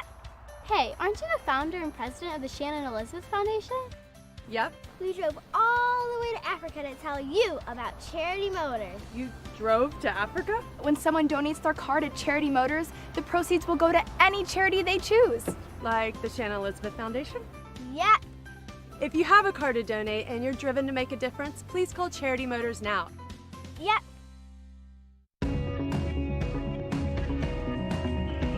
Well, tonight it's going down at Orchard Lake. Orchard Lake St. Mary's, the number 2 team in the state to some, number 1 to others, against Sterling Heights Stevenson. We'll have that on the Prep, stmarysprep.com to watch it. Meanwhile, Derek Walton wasting no time, bags a triple, 58-55. That lead cut right in half, Reg, 15 seconds in. So you know what he was thinking all halftime. When a guy comes out the gate and shoots that shot, he's been thinking about that. Down low, right block. Garrett who spins and scores. Garrett is a really big guard. You've seen him twice now post up the smaller Lee. He just really taking advantage of the size he has. 6 point of the night.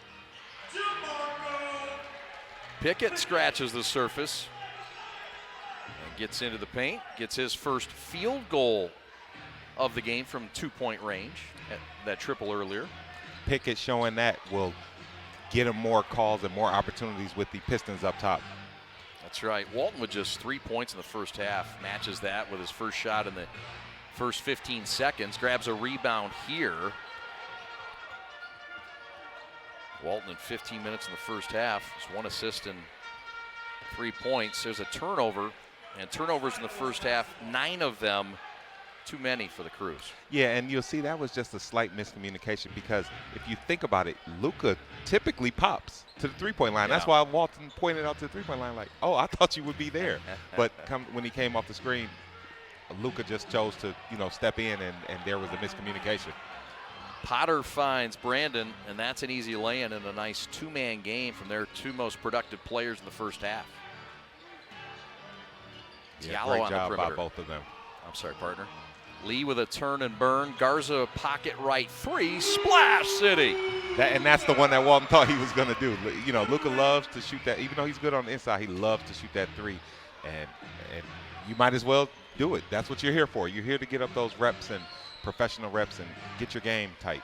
Yeah, he's knocked down some 16, 17, 18-footers, but he wanted to stretch it out to 21. Garrett checked by the taller Garza. Challenge, no doubt. Goes to the hole, has it blocked from behind.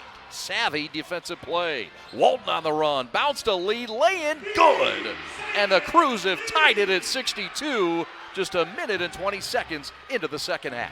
Plays like that are why a guy like Garza is here. You'll see him get on the switch, try to get taken one-on-one by the smaller player, but he moved his feet and blocked the shot. Like those plays, you can't simulate or you can't they're just big opportunities for him to show he belongs in the NBA. Yeah. Sort of that savviness to make up for maybe the lack of foot speed in the post. And you could play this game with your brains and your athleticism, right? I honestly, I think the mental to the physical is 3-1. I can appreciate that. I think that's right on. You would know better than me. Of course, as we're talking about players with that ability. That's right. Once we're speaking about someone who has that ability, the mental is so much more important than the physical because all of these guys are great athletes. It's hundreds of great athletes out here, but those that kind of have that mentality, the right mental approach.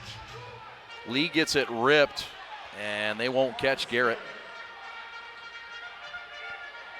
Turnovers at equal points. Garza mid-post right. Sets a screen. Jamarco triple, no good. And here comes Garrett and company with SkyForce up by 2. Pull-up jumper short. Crews the chance to tie or take the lead here, partner. And I expect Lee to start to try to get himself back involved this half. Tries it right away. In and out with a triple. Got to get him up, though. You're not down here to lead the team in assists per se. You're down here to catch rhythm and show you're an NBA player. Pickett trying to prove he can defend in the post like an NBA player, and he does there with a block. But the possession lives on, and the second chance points continue as Smith sinks it in the paint. Smith's such a savvy player. He never goes too fast. He always has a good pace about him, and you see him hit the nice and easy floater. Marco for 3. Splash City. And that right there, that corner 3, they say one saying, a couple of guys I know say is the corner 3 will get you paid. And that's the shot that really spaces the floor for the NBA game. So guys who are fringe players, two-way players, or here in the G League, it would benefit them to all have a corner 3 because you're not going to get as many up top. Walton with a no-look to check, and he slams it home. Check, mate. Hoop in the harm. Crews have the lead, and Check goes line left to try to add it right here. Way to throw it down, big fella. That's why they got you here. They expect those strong finishes, and just a great job of catching and putting those 2 points in. Knight with a foul. Diallo and the Crews in the lead, and certainly look inspired here in this third quarter. Crews by a deuce. Good job of Check knocking that free throw down. Sometimes, that says as much about it, because anybody can get a dunk, but to be able to have the concentration and knock that free throw down is big. Check Diallo putting up 13.5 points and nearly 8 rebounds. He put up 20 and 10 in the win over Grand Rapids back just a couple weeks ago. 2-point lead for the Crews. This matches their largest lead with 7:15 left. Smith against Walton. Missouri against Michigan. Knight for 3, and that one is grabbed out by Garza. Good rebound. Pickett for 3. Not this time.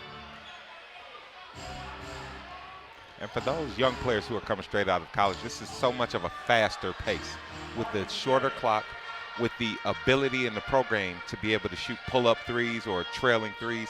Before you know it, you've switched ends 4 or 5 times, and in a college game, it would have only been twice. Good point.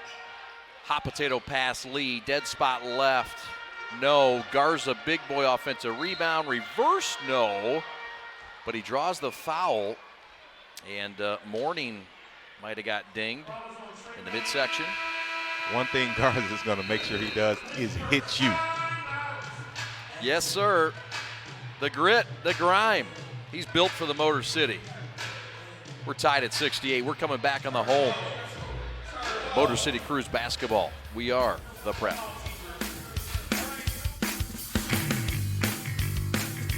Want more NBA action? Jump into League Pass and stream live games anywhere. Stream more dunks, more buzzer beaters, and more moments all season long on any device. Catch up with condensed games, get interactive stats, and customize the play-by-play with local broadcasts. NBA League Pass brings the game to you. Subscribe today.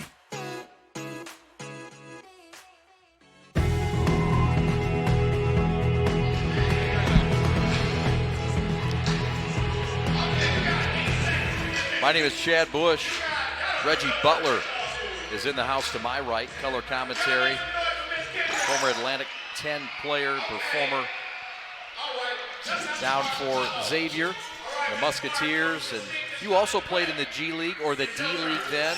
And you played with the head coach of the Sioux Falls SkyForce, Khalid Powell. Talk about that, and what is this guy like? This is where you can really get him. Did he do his laundry? Did he do all the things right? Because you can nail him right now.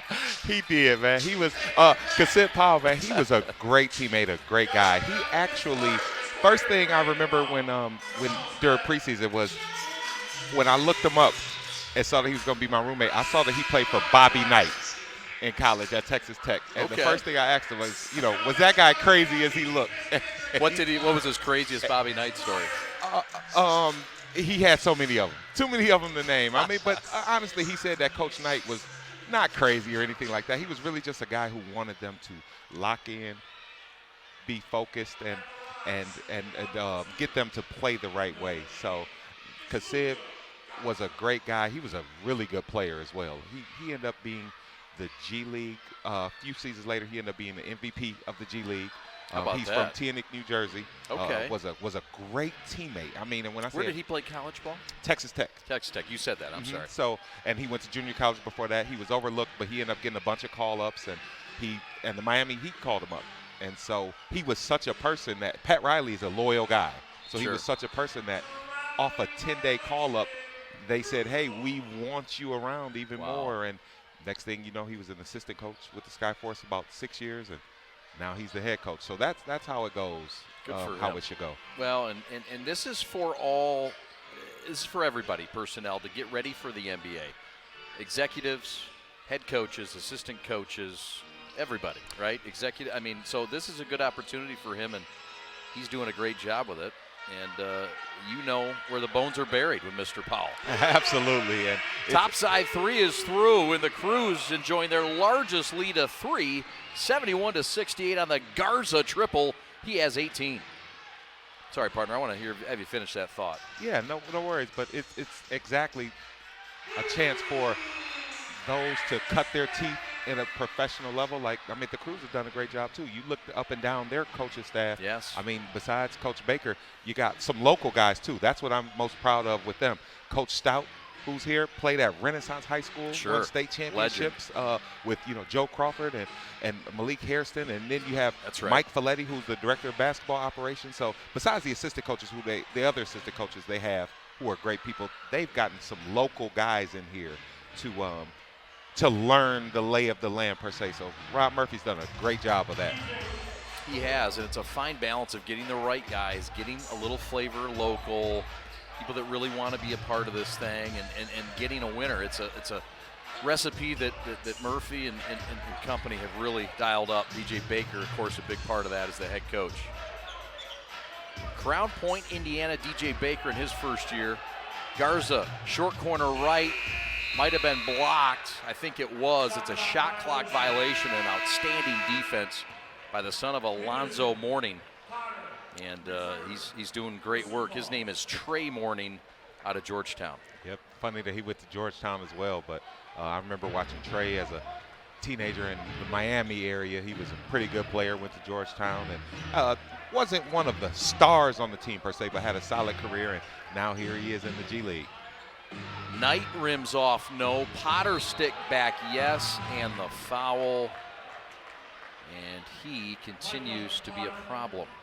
He must have had another cup of coffee at halftime because his energy is everywhere. I've never seen him this active, so it's kind of refreshing to see a guy who was like I said, a big guy and wasn't as mobile as this, but he's really taken advantage of this pro atmosphere to make himself into a player who's looks like he's going to play a long time. The first 2 points of the second half, Crews have done a nice job of identifying him. Gets the point there. SkyForce back on top of the three-point play.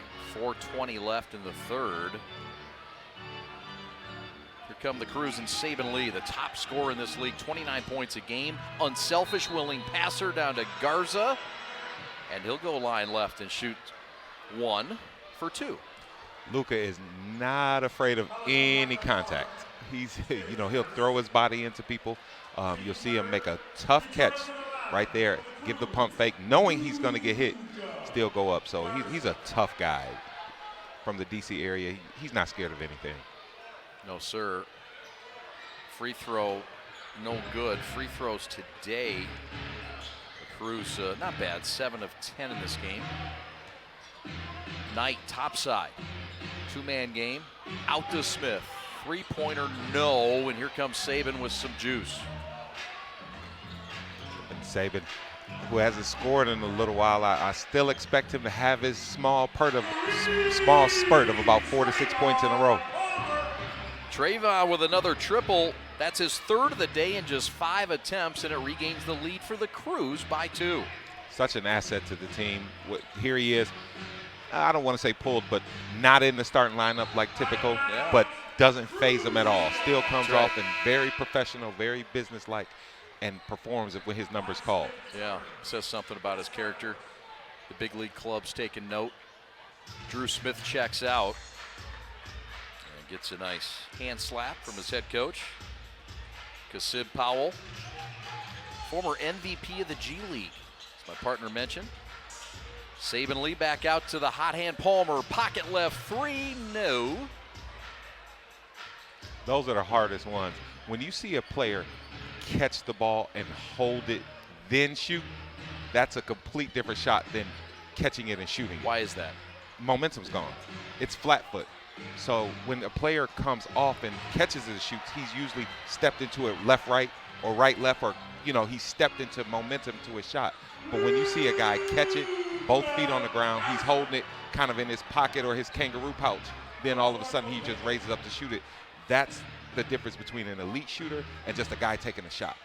Great point. Potter, right elbow, rims off.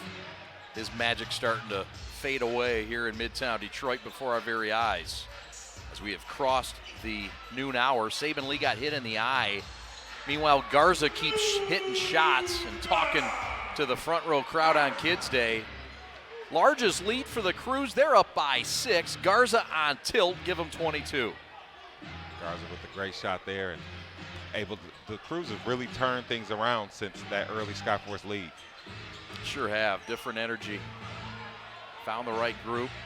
Knight for 3, no. He's also cooled off after his fast first half that saw 14 points.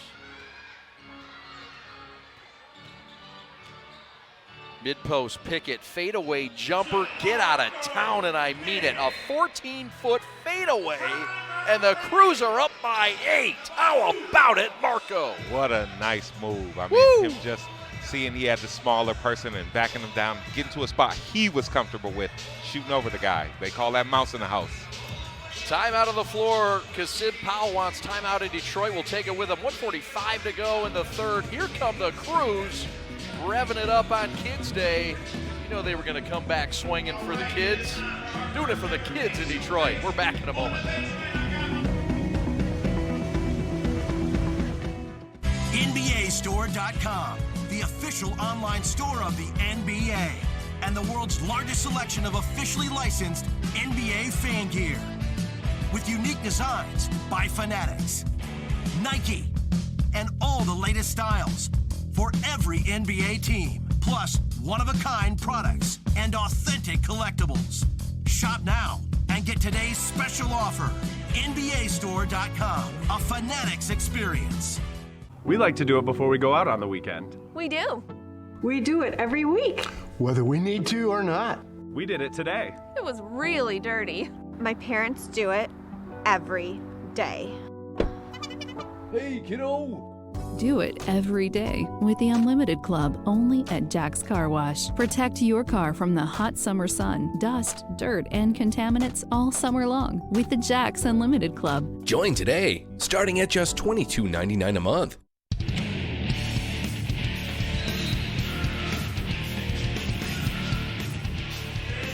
Well, something's kicking here in Detroit. The kids are excited. They got their snacks out. Took care of them here. Having a nice field day. Crews are up 82-74. Want to thank our wonderful crew today for making this game possible. Led by our PPC crew, Alex Westfall, your executive producer, Art Smith, assistant producer, Daniel Cole on graphics, Adam Fuller. Check that Chase Kaufman is on instant replay today. We'll get Adam in tomorrow. Brian Bolesky on audio.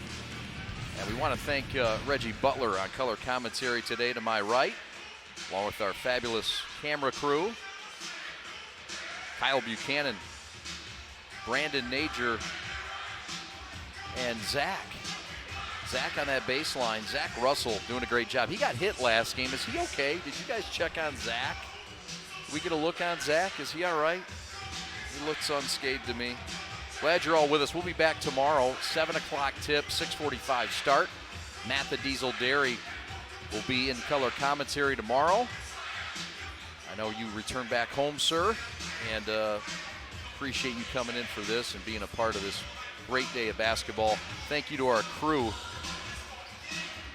And a wonderful crew it is. Craig Patterson, Pat Bush, also a part of this great broadcast crew. Meanwhile, Luka Garza getting looked at. Looks like he got popped in the mouth, Reg. This won't stop him very long.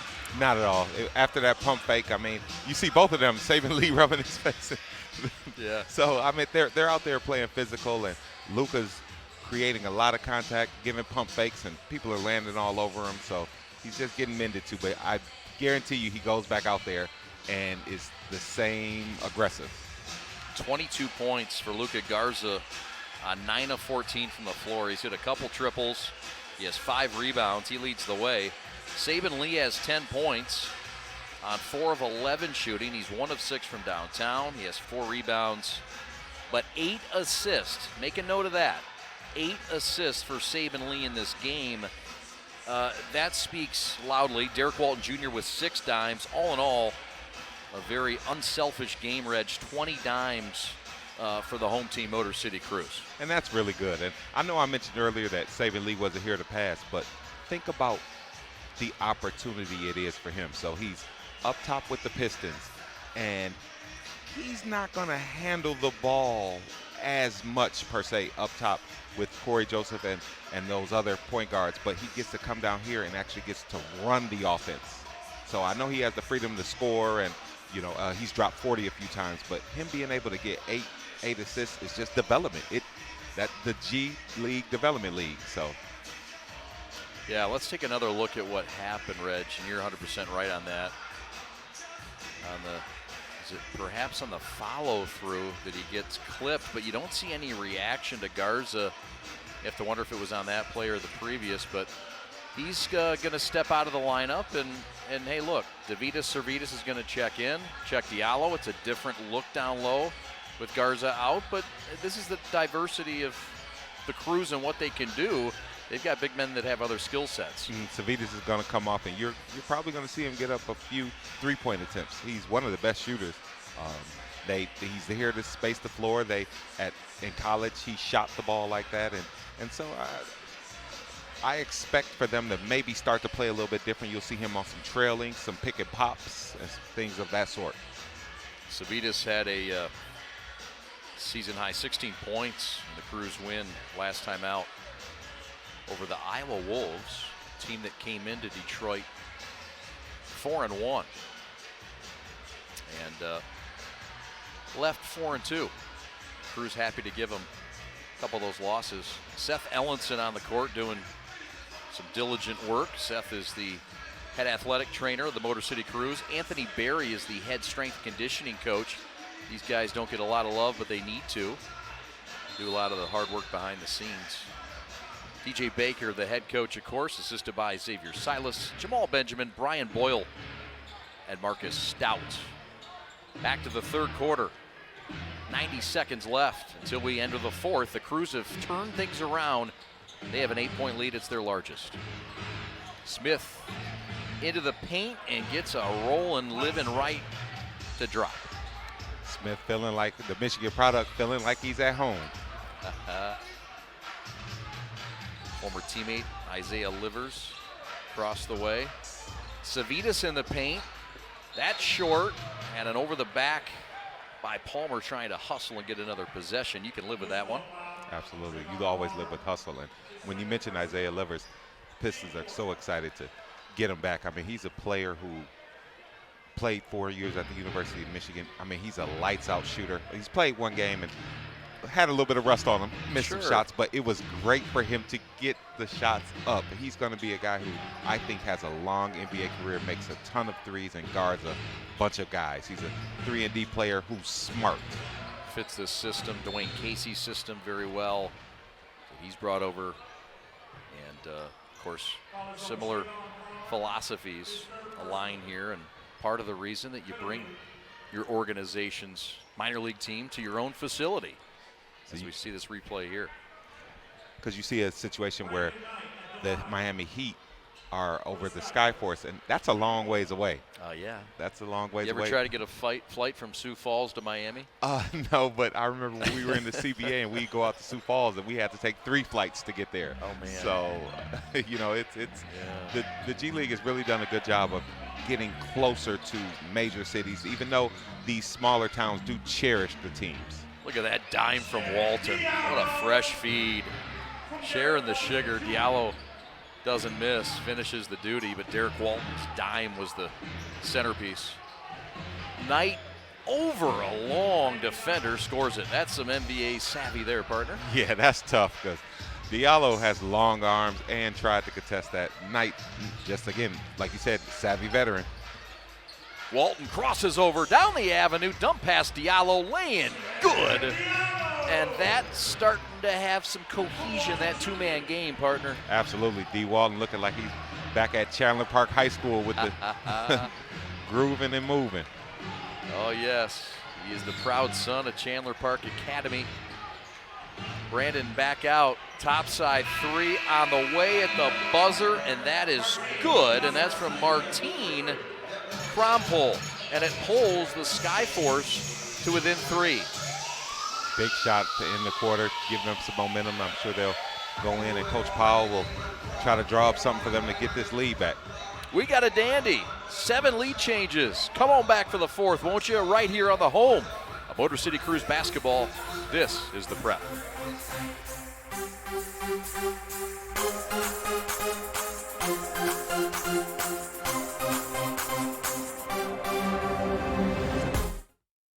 Oh, you think this is a game? Nah, this right here, this is the NBA G League. The world's most game-recognized game league. The most groundbreaking league. Most get-that-weak stuff out league. The most graduated league. Welcome to the world's most G League.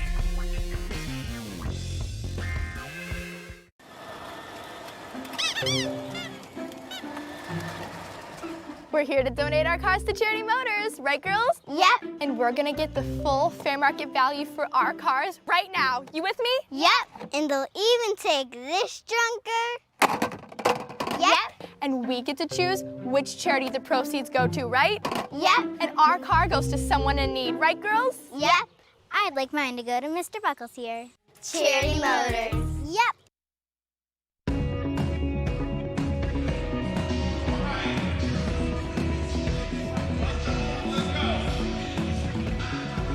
Welcome back here on the Prep. Motor City Cruise take a 3-point lead into the 4th quarter.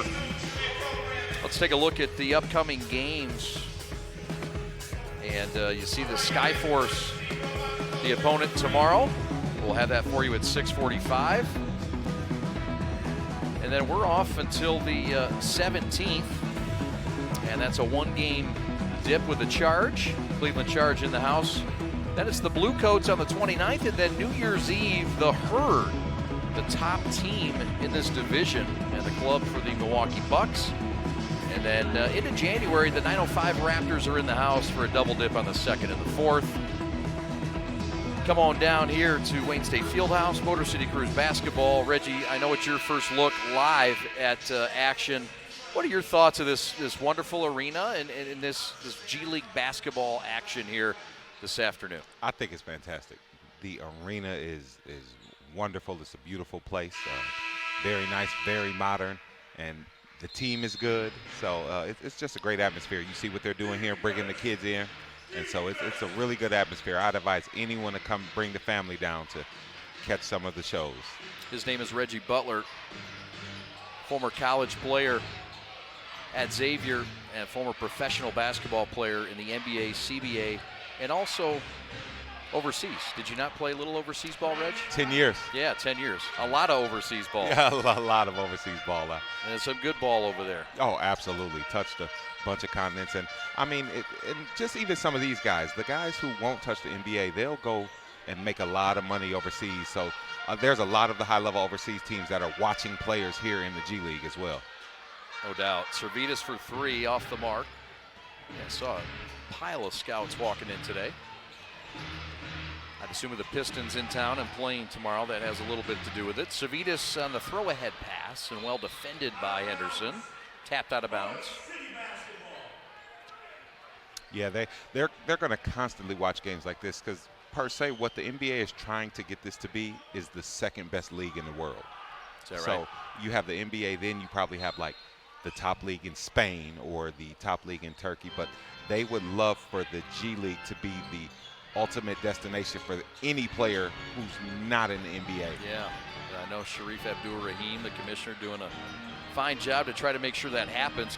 Cassius Stanley, no good. Yeah, and Sharif has done a good job, and he's hired Rod Strickland. You see them out at these prep events as the world has changed, you know, and kids now having other options besides college. You got the Ignite team out of California who, they're coming in here later this year. Yeah, and that should be a packed game because they got 2 Detroit kids on that team. The Hardy Boys. Oh, my goodness, yeah. Everybody knows them here, and their father, when they make a three-pointer, their father's going to be in the building yelling, boom. Is that what he does? Yeah, okay. Oh, yeah. It's called Flame nationwide, but Jaden Hardy, he's the show. I mean, he's the show. I think he's a stud. How about this Scoot Henderson kid? He's good too. Yeah. So they have Michael Foster. They have a team full of young talent and. Fun to watch. Absolutely. You'll notice they're not winning as much. Now, they're fun to watch. I'm just making a statement. Absolutely. I mean, they're fun to watch, and I'm excited too. But at the end of the day, and I know it's not all about wins in the G League, but it's interesting to note that with all this young talent, they're still not winning.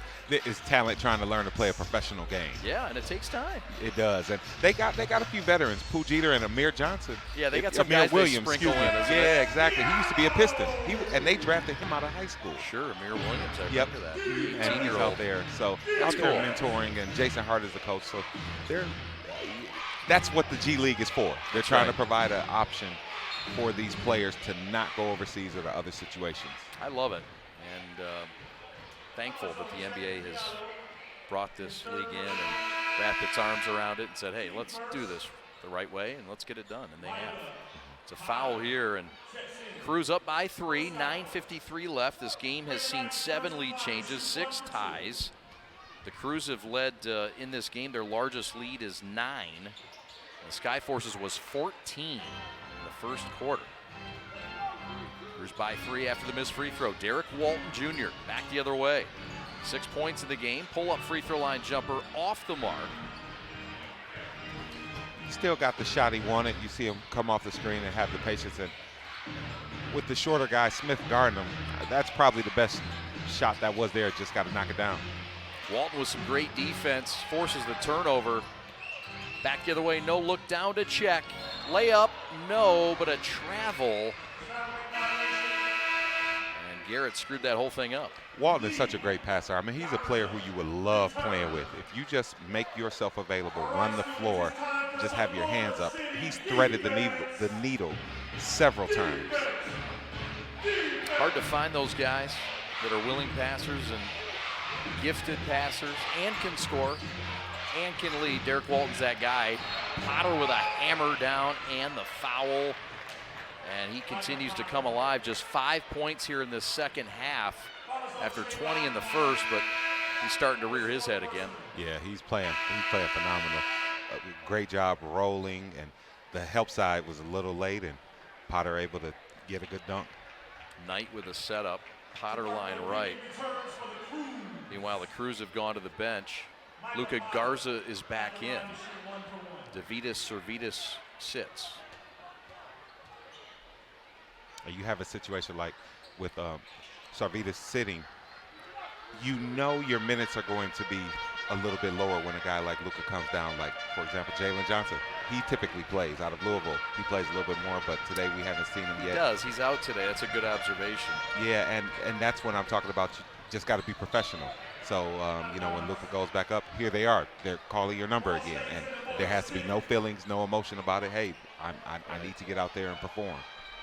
Jalen Johnson is another guy that's interesting. Big fella out of Ypsilanti, played his college ball at Louisville. We've seen him shine in this league early on this year.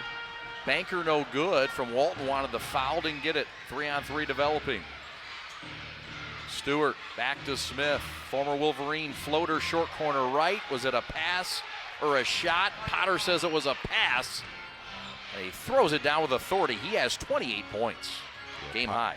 All over the court. His activity level, I'm really impressed with this newfound agility he has. Yeah. I don't know if it wasn't featured at Wisconsin based on the offense they run that'll put you to sleep, but hey, maybe it is built sometimes. How often do guys get locked up in a college system that maybe isn't built for NBA and they surprise like this? Very often. Yeah. And just depending, you know, for example, like Wisconsin, they have a grounded offense. I mean, they've had tons of success, but it's grounded. Yeah, it is. It really fits Frank Kaminsky and those guys who maybe aren't the biggest jumpers, and here you get in this free flow playing of the, you know, a professional setting, and you're able to show a little bit more of your athleticism. So, I mean, it happens more than you would think, and not to bash college ball, but it's just kind of a reality depending on who you are. They want you on the ground setting screens and doing other things. Garza steps out and sticks another one. He has 24. We're tied at 90. 7.5 minutes left in this midday classic in the G League. And a foul going to the hole. Both big men over 20 points in this game. And also now getting over 20 points is Brandon Knight. But line right, here comes Stewart for Sioux Falls. You see Luca came over for the help side, and if you're going to come, you might want to wall up instead of slapping down, because that's going to get you a foul every time. Stewart with 13 points tonight, as you see. Knocks it home. SkyForce regain the lead. Headed for an exciting finish on a Tuesday. We're back tomorrow for more. And back tonight for the double dip in high school. Walton with a left-handed leaner, no good. Saban gets it back. Right corner, Walton, no. Garza with some garbage man-type work down low, but he gets busted for over the back. Getting real physical. I mean, you see a lot of holding, pushing, and I mean, it's a pro game. They're going to allow most of it. So sometimes it's may the best man win, and sometimes it's the optics of it. Did somebody, as they were being grabbed, did they make an attempt at the ball so the referee could see they were being held? Knight, dead spot right, no. Were you a guy that was able to sort of sell certain things and do some acting? You said Rick Mahorn mentored you. I would assume you got at least a 101 level acting class. So here's some perspective. It was hard for me because I was always taught to play through it. I didn't learn how to flail I didn't learn how to flail my arms until the people who I was playing against learned to do it against me, and then it's almost a thing where you almost have to show the referee you're being held. Right. Playing through it doesn't get you rewarded sometimes. That's right. Not cool to be an actor. We're back after this. 92-90, SkyForce on top. This is the home of Motor City Cruise basketball. Oh, you think this is a game? Nah, this right here, this is the NBA G League. The world's most game-recognized game league. The most groundbreaking league. Most get-that-weak-stuff-out league. The most graduated league. Welcome to the world's most G League.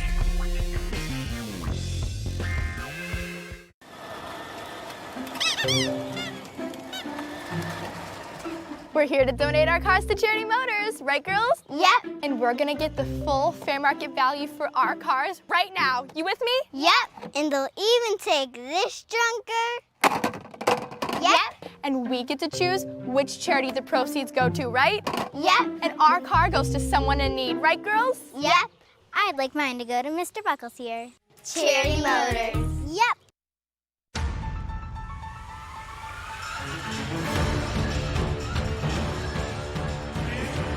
Another tight one for the Crews here at home, trying to win back-to-back home games. SkyForce up by 2 right now. Reg, as we go down the stretch. Reggie Butler, Chad Bush with you. Alex Westfall, your executive producer. And, hey, look, this is a chance for the Crews to try to get back-to-back home wins in front of a nice-sized kids game crowd. It's important to them. I know it's important for the SkyForce. Both teams really trying to gear up in these final 7 minutes. Absolutely. You'll see them now start to go with who they depend on.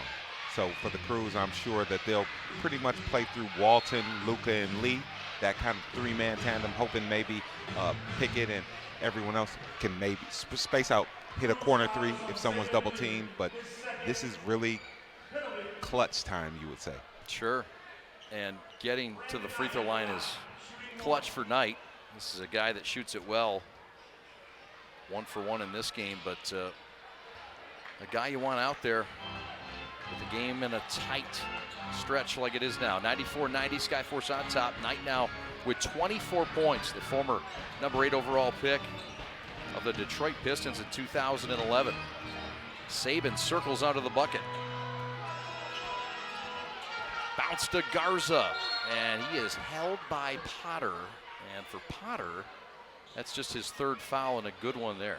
That's an example of you might as well just wrap him up and don't let him even get up, because guards are so strong that if you don't wrap him up, it might be an and one. So just go ahead and grab the arms, make sure he's not hurt or anything, not doing nothing, and don't let him get it up. Garza at the stripe. Not good today. He's just 1 of 5 now after that miss, and that's a lot of points left out there. He's typically a pretty good free throw shooter, so some days you just have it where it feels off. Yeah. And free throws mean a little more in this league. That's 8 points, not 4. 94-90. Cruz going to stop. And in explaining that, you're referring to how they get one shot, whether it's 2 points or fouled on the three-pointer, correct? Yeah, thank you for saying that too, because it's just one free throw, whether you're shooting for a 2-point field goal or 3 and you get fouled. So it's different in the G League, and it makes free throws, well, it makes it a faster game, but it makes free throws very important. Cruz down by 4. Saban Lee out near the timeline. Lee with just 10 points in this game, looking for 13. Splash City from the top side. Saban heating up. There it is, and the look on his face was a finally. He is nearing a double-double as he has 8 dimes. And with 5:25 to go, they flip it over. He would love to come down here and get 10 assists. Just being able to say that you were able to get 10 assists just goes to show, hey, I'm developing as a playmaker as well. Walton back to Lee, back-to-back triples. You can book it.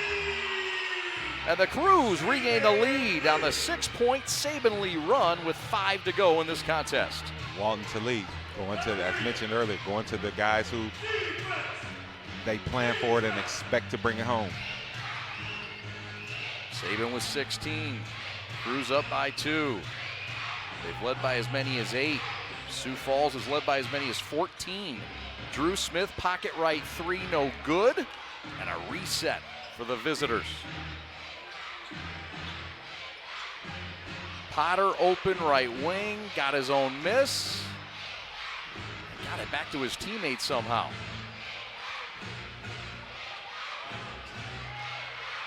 Stewart missed it. Stewart actually made that layup a little harder than he might have needed to. Yeah. Timeout. DJ Baker, we'll take it with him. 4:14 to go from Midtown Detroit. Or did we get a timeout or a turnover? Oh, slow getting over the timeline? Yeah, backcourt violation, pardon me. Interesting, you don't see many of those. Saban Lee for 3. He's knocked home back-to-back triples. He's heating up. He has 16. His partner in crime, Garza, is 24.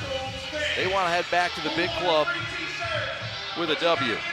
We're coming right back for the final 4:14 after this. This is Motor City Cruise basketball on the Prep. NBAstore.com, the official online store of the NBA and the world's largest selection of officially licensed NBA fan gear. With unique designs by Fanatics, Nike, and all the latest styles for every NBA team. Plus, one-of-a-kind products and authentic collectibles. Shop now and get today's special offer. NBAstore.com, a Fanatics experience. We like to do it before we go out on the weekend. We do. We do it every week. Whether we need to or not. We did it today. It was really dirty. My parents do it every day. Hey, kiddo! Do it every day with the Unlimited Club only at Jack's Car Wash. Protect your car from the hot summer sun, dust, dirt, and contaminants all summer long with the Jack's Unlimited Club. Join today, starting at just $22.99 a month.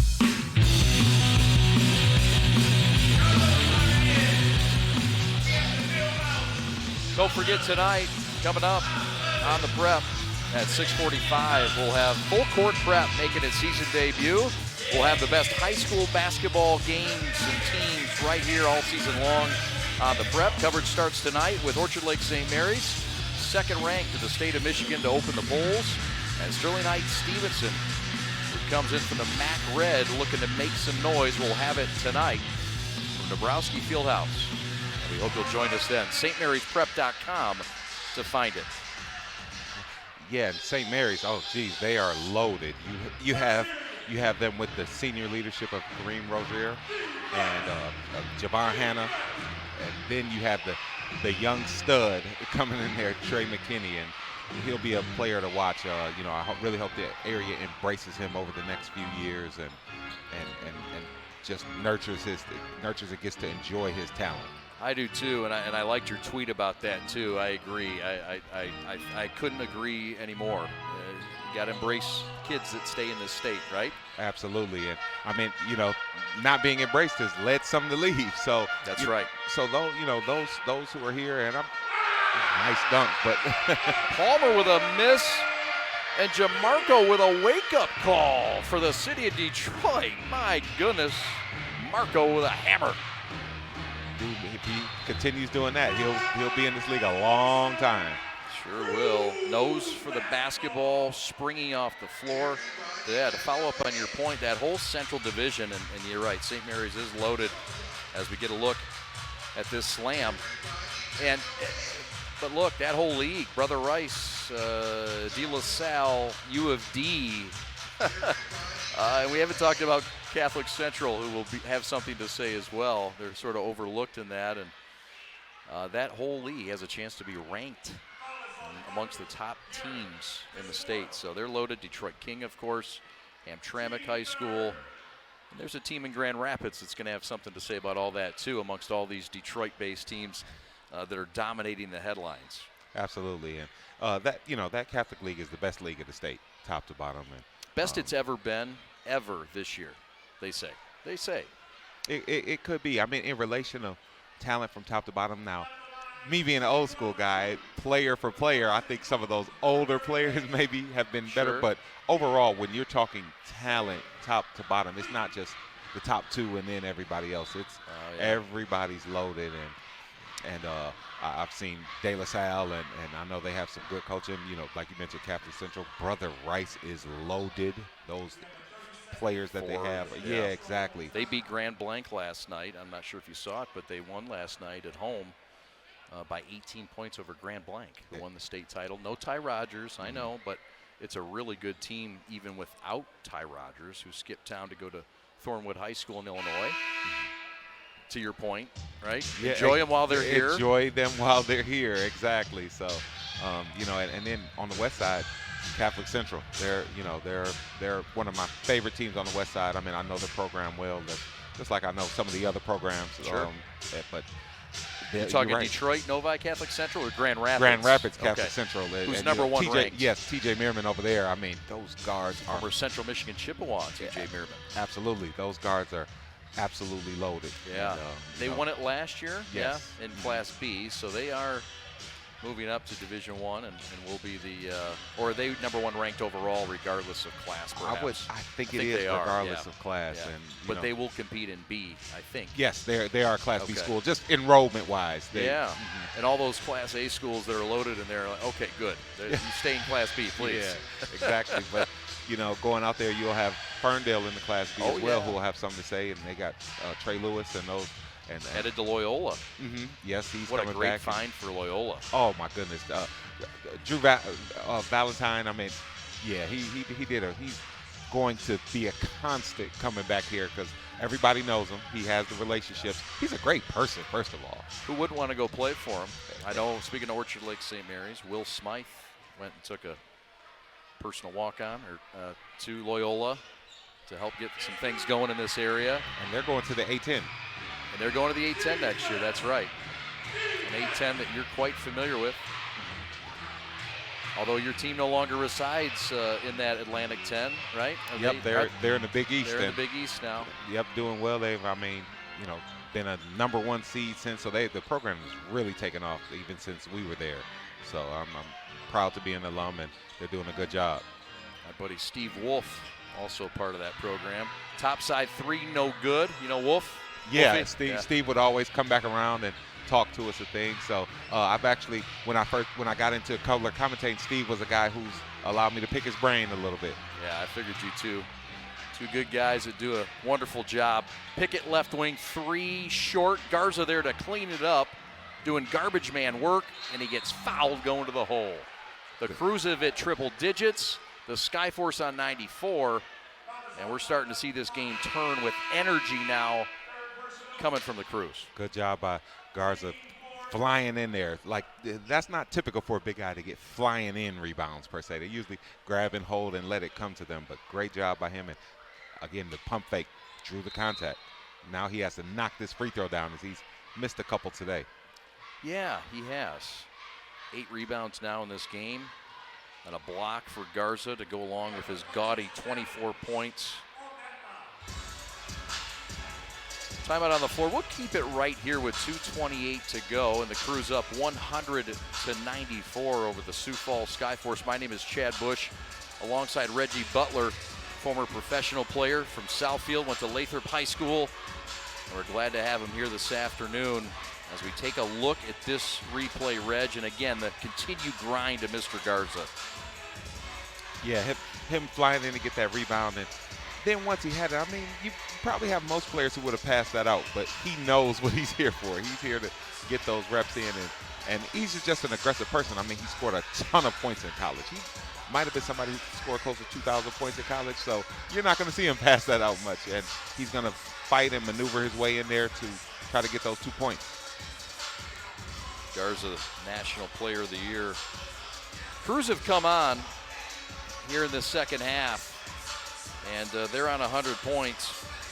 They trailed at the break, and they've come from behind. This has been a back-and-forth game, 11 lead changes, but it's been a great day of basketball, Reg, and we've seen points pile up here in a hurry for teams with free throws. It's far from over, but you got to feel good if you're the Crews.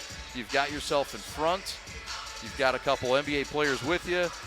As you roll down the stretch in the final 2.5 minutes, what do you need to focus on if you're DJ Baker and the Crews as far as maintaining this lead? Well, you want to guard the three-point line. You're probably going to see the SkyForce come out and draw some things up to get some threes and you know, pile those points on fast. So now you want to put in whatever lineup can check on the perimeter and be versatile, whether it's switching, so you got Luka out there. So I doubt you'll see Diallo or one of the other bigger guys. You're probably going to see 4 quicker players around him, and where they can switch everything, and maybe Lucas stays with Potter. Everyone else just able to switch that way. No surprise three-pointers or things like that, because I know Powell has some things up his sleeve. Yeah, he does, and part of that is getting that 3 ball to hit. They've really struggled from downtown since their hot start.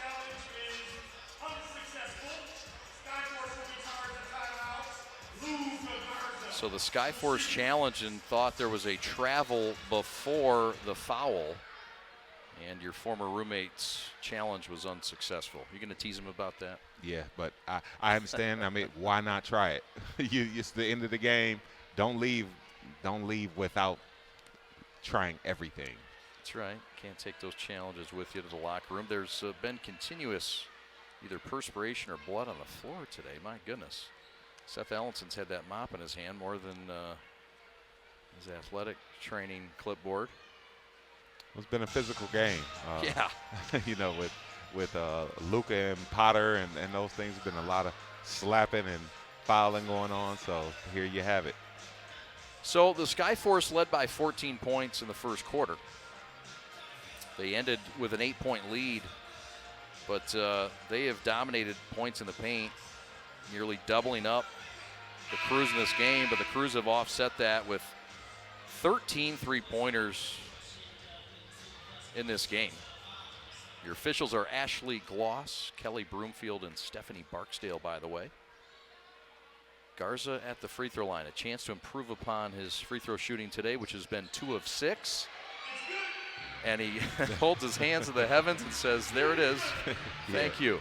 He's a good shooter, so him missing that much wasn't common. That bothered him. Potter Missed the shot. Not much has bothered him today. Knight to the hole and lost it out of bounds. Thought he'd get the call. And what's the call here?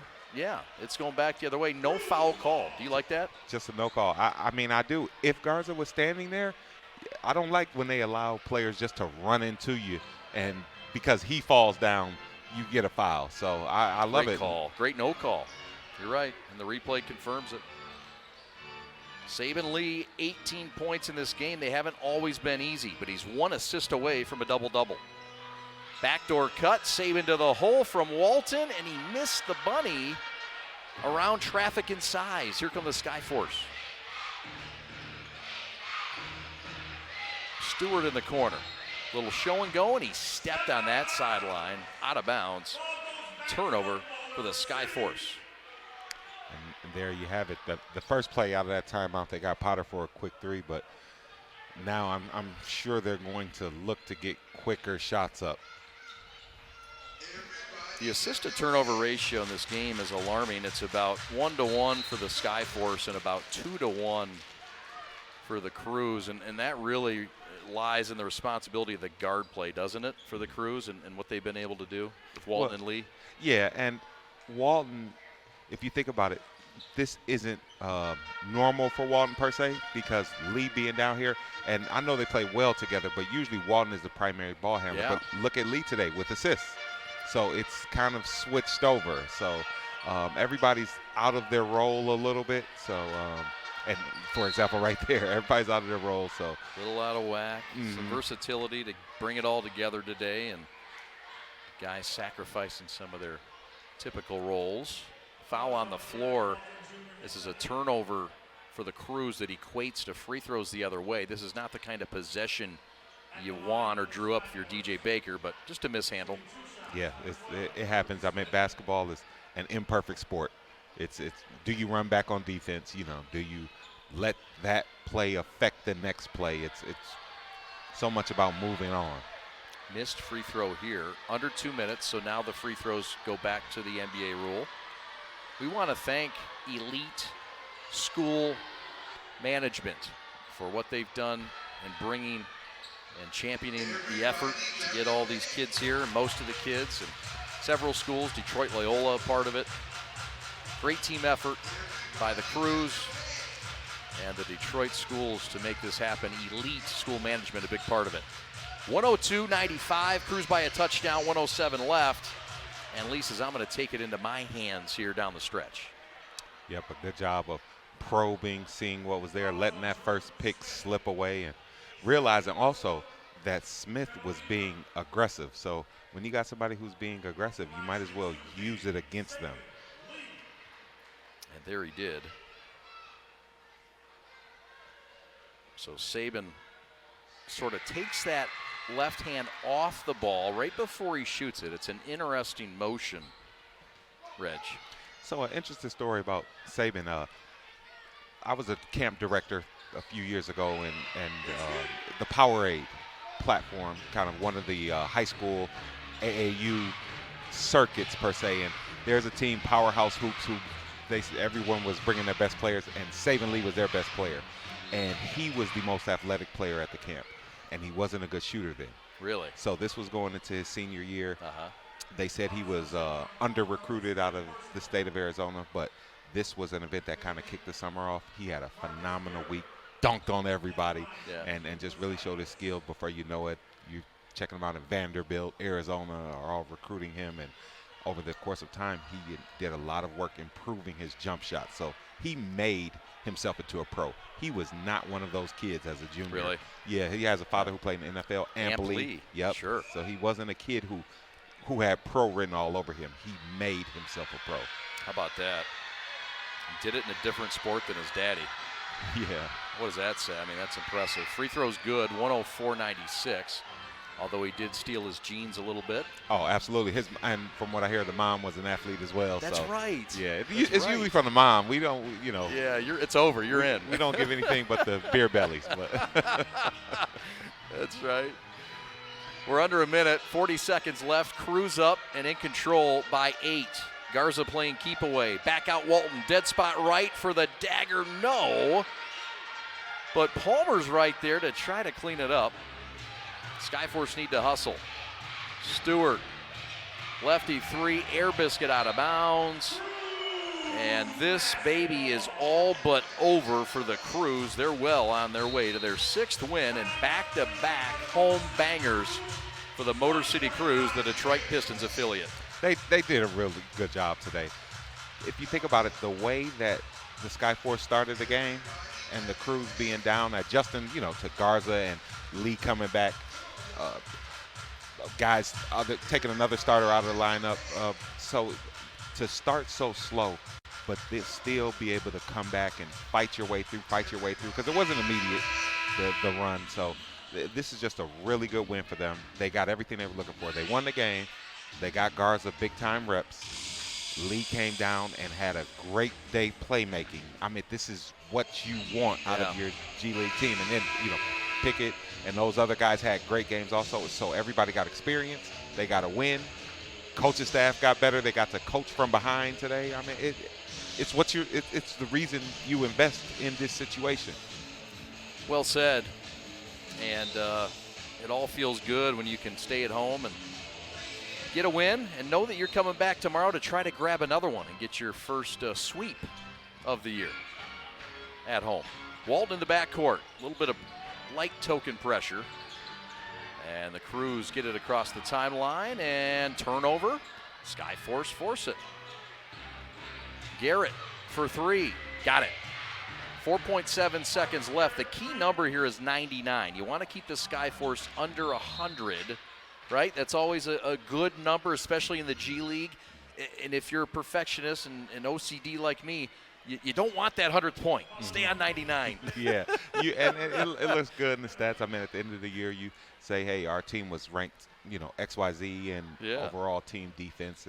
So it just looks great on your resume overall. And it's psychologically. You come in the locker room and say, hey, we held them under 100, and which will allow the players to buy into that a little bit more.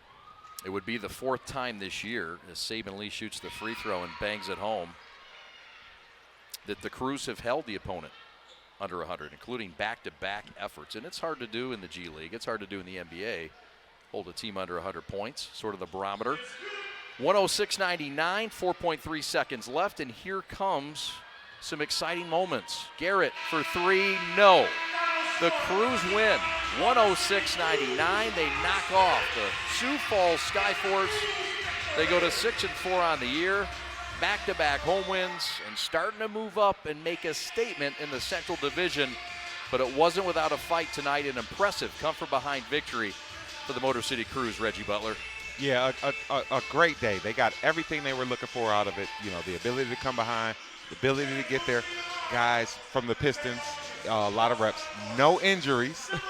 Right. So the community coming out, just a great day for the Crews. We'll come on back and wrap it up. From Wayne State Fieldhouse, the Crews are winners on Kids Day, 106.99 over the Sioux Falls SkyForce. We're back on the breast right after this. Want more NBA action? Jump into League Pass and stream live games anywhere. Stream more dunks, more buzzer beaters, and more moments all season long on any device. Catch up with condensed games. Get interactive stats. And customize the play-by-play with local broadcasts. NBA League Pass brings the game to you. Subscribe today.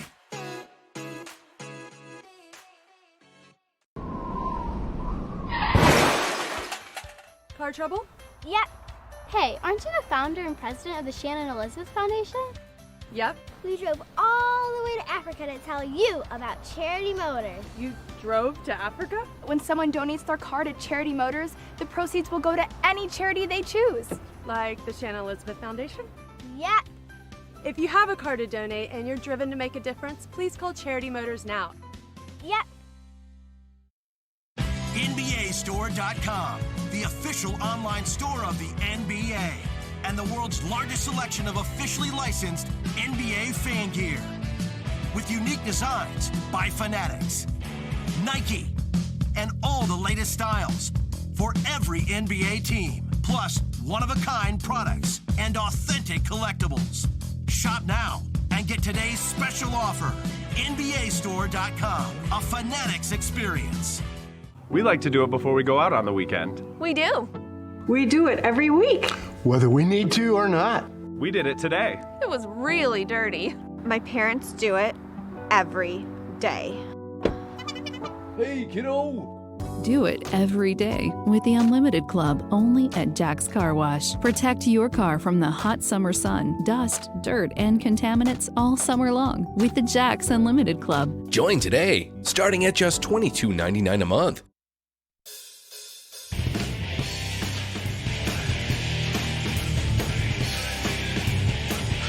Well, the deal is done for the Motor City Cruise, who rev it up on this Kids Day in a game that started at 11 a.m.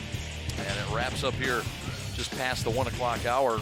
And Reggie, we saw the Motor City Cruise get their 6th win of the year against a SkyForce team that falls to 1-8. The Cruise improved to 6-4, but it was an impressive come from behind victory for the Cruise, and it wasn't always something that they had in sights. They had to really come from behind. They trailed by 6 at the break. Yeah, it started slow for them, and you could see that SkyForce wanted to come in, and they were looking for a win. I mean, you saw Micah Potter, we laughed about the coffee he had before the game, and he was on fire to start the game. Brandon Knight Pickett chose his spots, but the Crews were able to buckle down, figure everybody out, get back comfortable with Garza and Lee, and find their groove. And they did find their groove. We see Potter there and Knight early. And they got things rolling. Potter with 28 in this game and a healthy 11 of 19, including knocking home 3 of 5 from downtown. Brandon Knight came on strong as well, 24 points and 7 rebounds. But Walton got things going this corner 3 here, Reggie. And the spark of the offense in that second half, he really got it rolling with that triple to start the final frame. He did. We joked about how at halftime he might have been thinking about that shot, but after a slow half, and he's still the key piece to this team.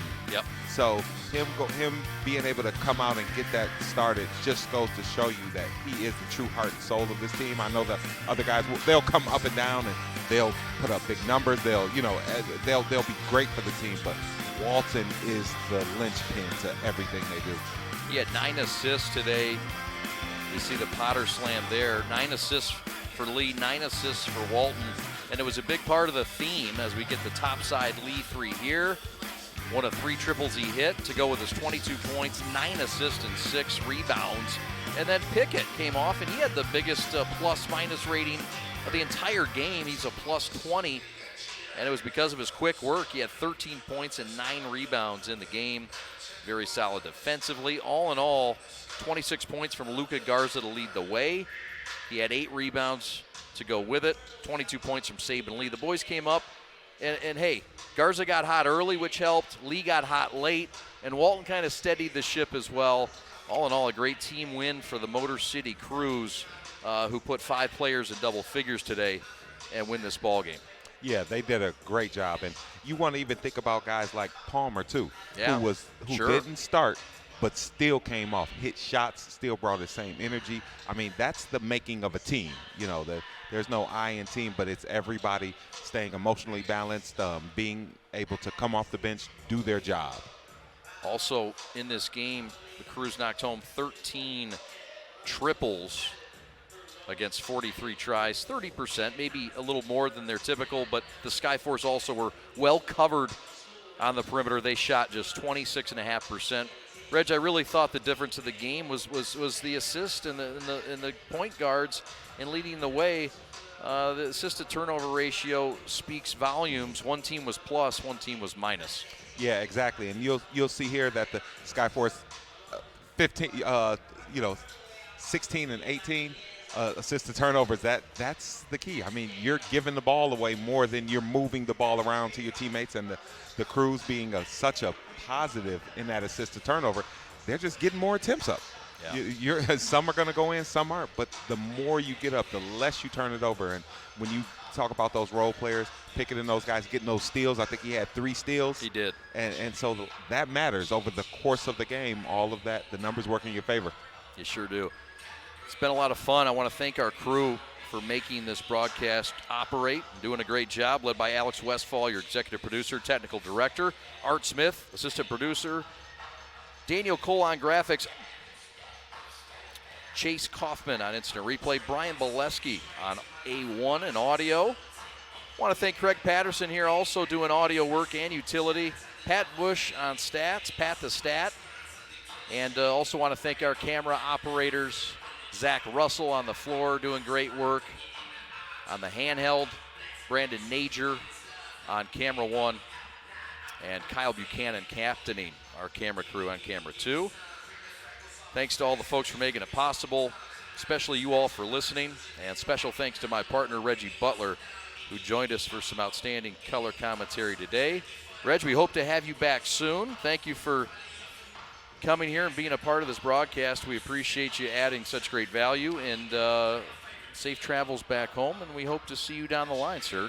Thank you. You all are doing a great job. I've been tuning in to some of the broadcasts and had a lot of fun. Good to see the home team get a win, and just a great day coming out. Thank you very much. We want to thank DJ Baker as well for his pregame interview, and congratulate the Motor City Cruise, who move on. They're now 6-4 as they win it 106-99 against the Sioux Falls SkyForce. Thanks so much for watching this matinee. Don't forget tonight, tune in to the Prep via stmarysprep.com. We'll have the live broadcast for you from Orchard Lake St. Mary's, 6:45, the number 2 ranked Eaglets and Sterling Heights Stevenson. The Crews win it 106-99. Thanks so much for watching, folks. Have a great day. We'll talk to you tonight from Orchard Lake. So long, everybody.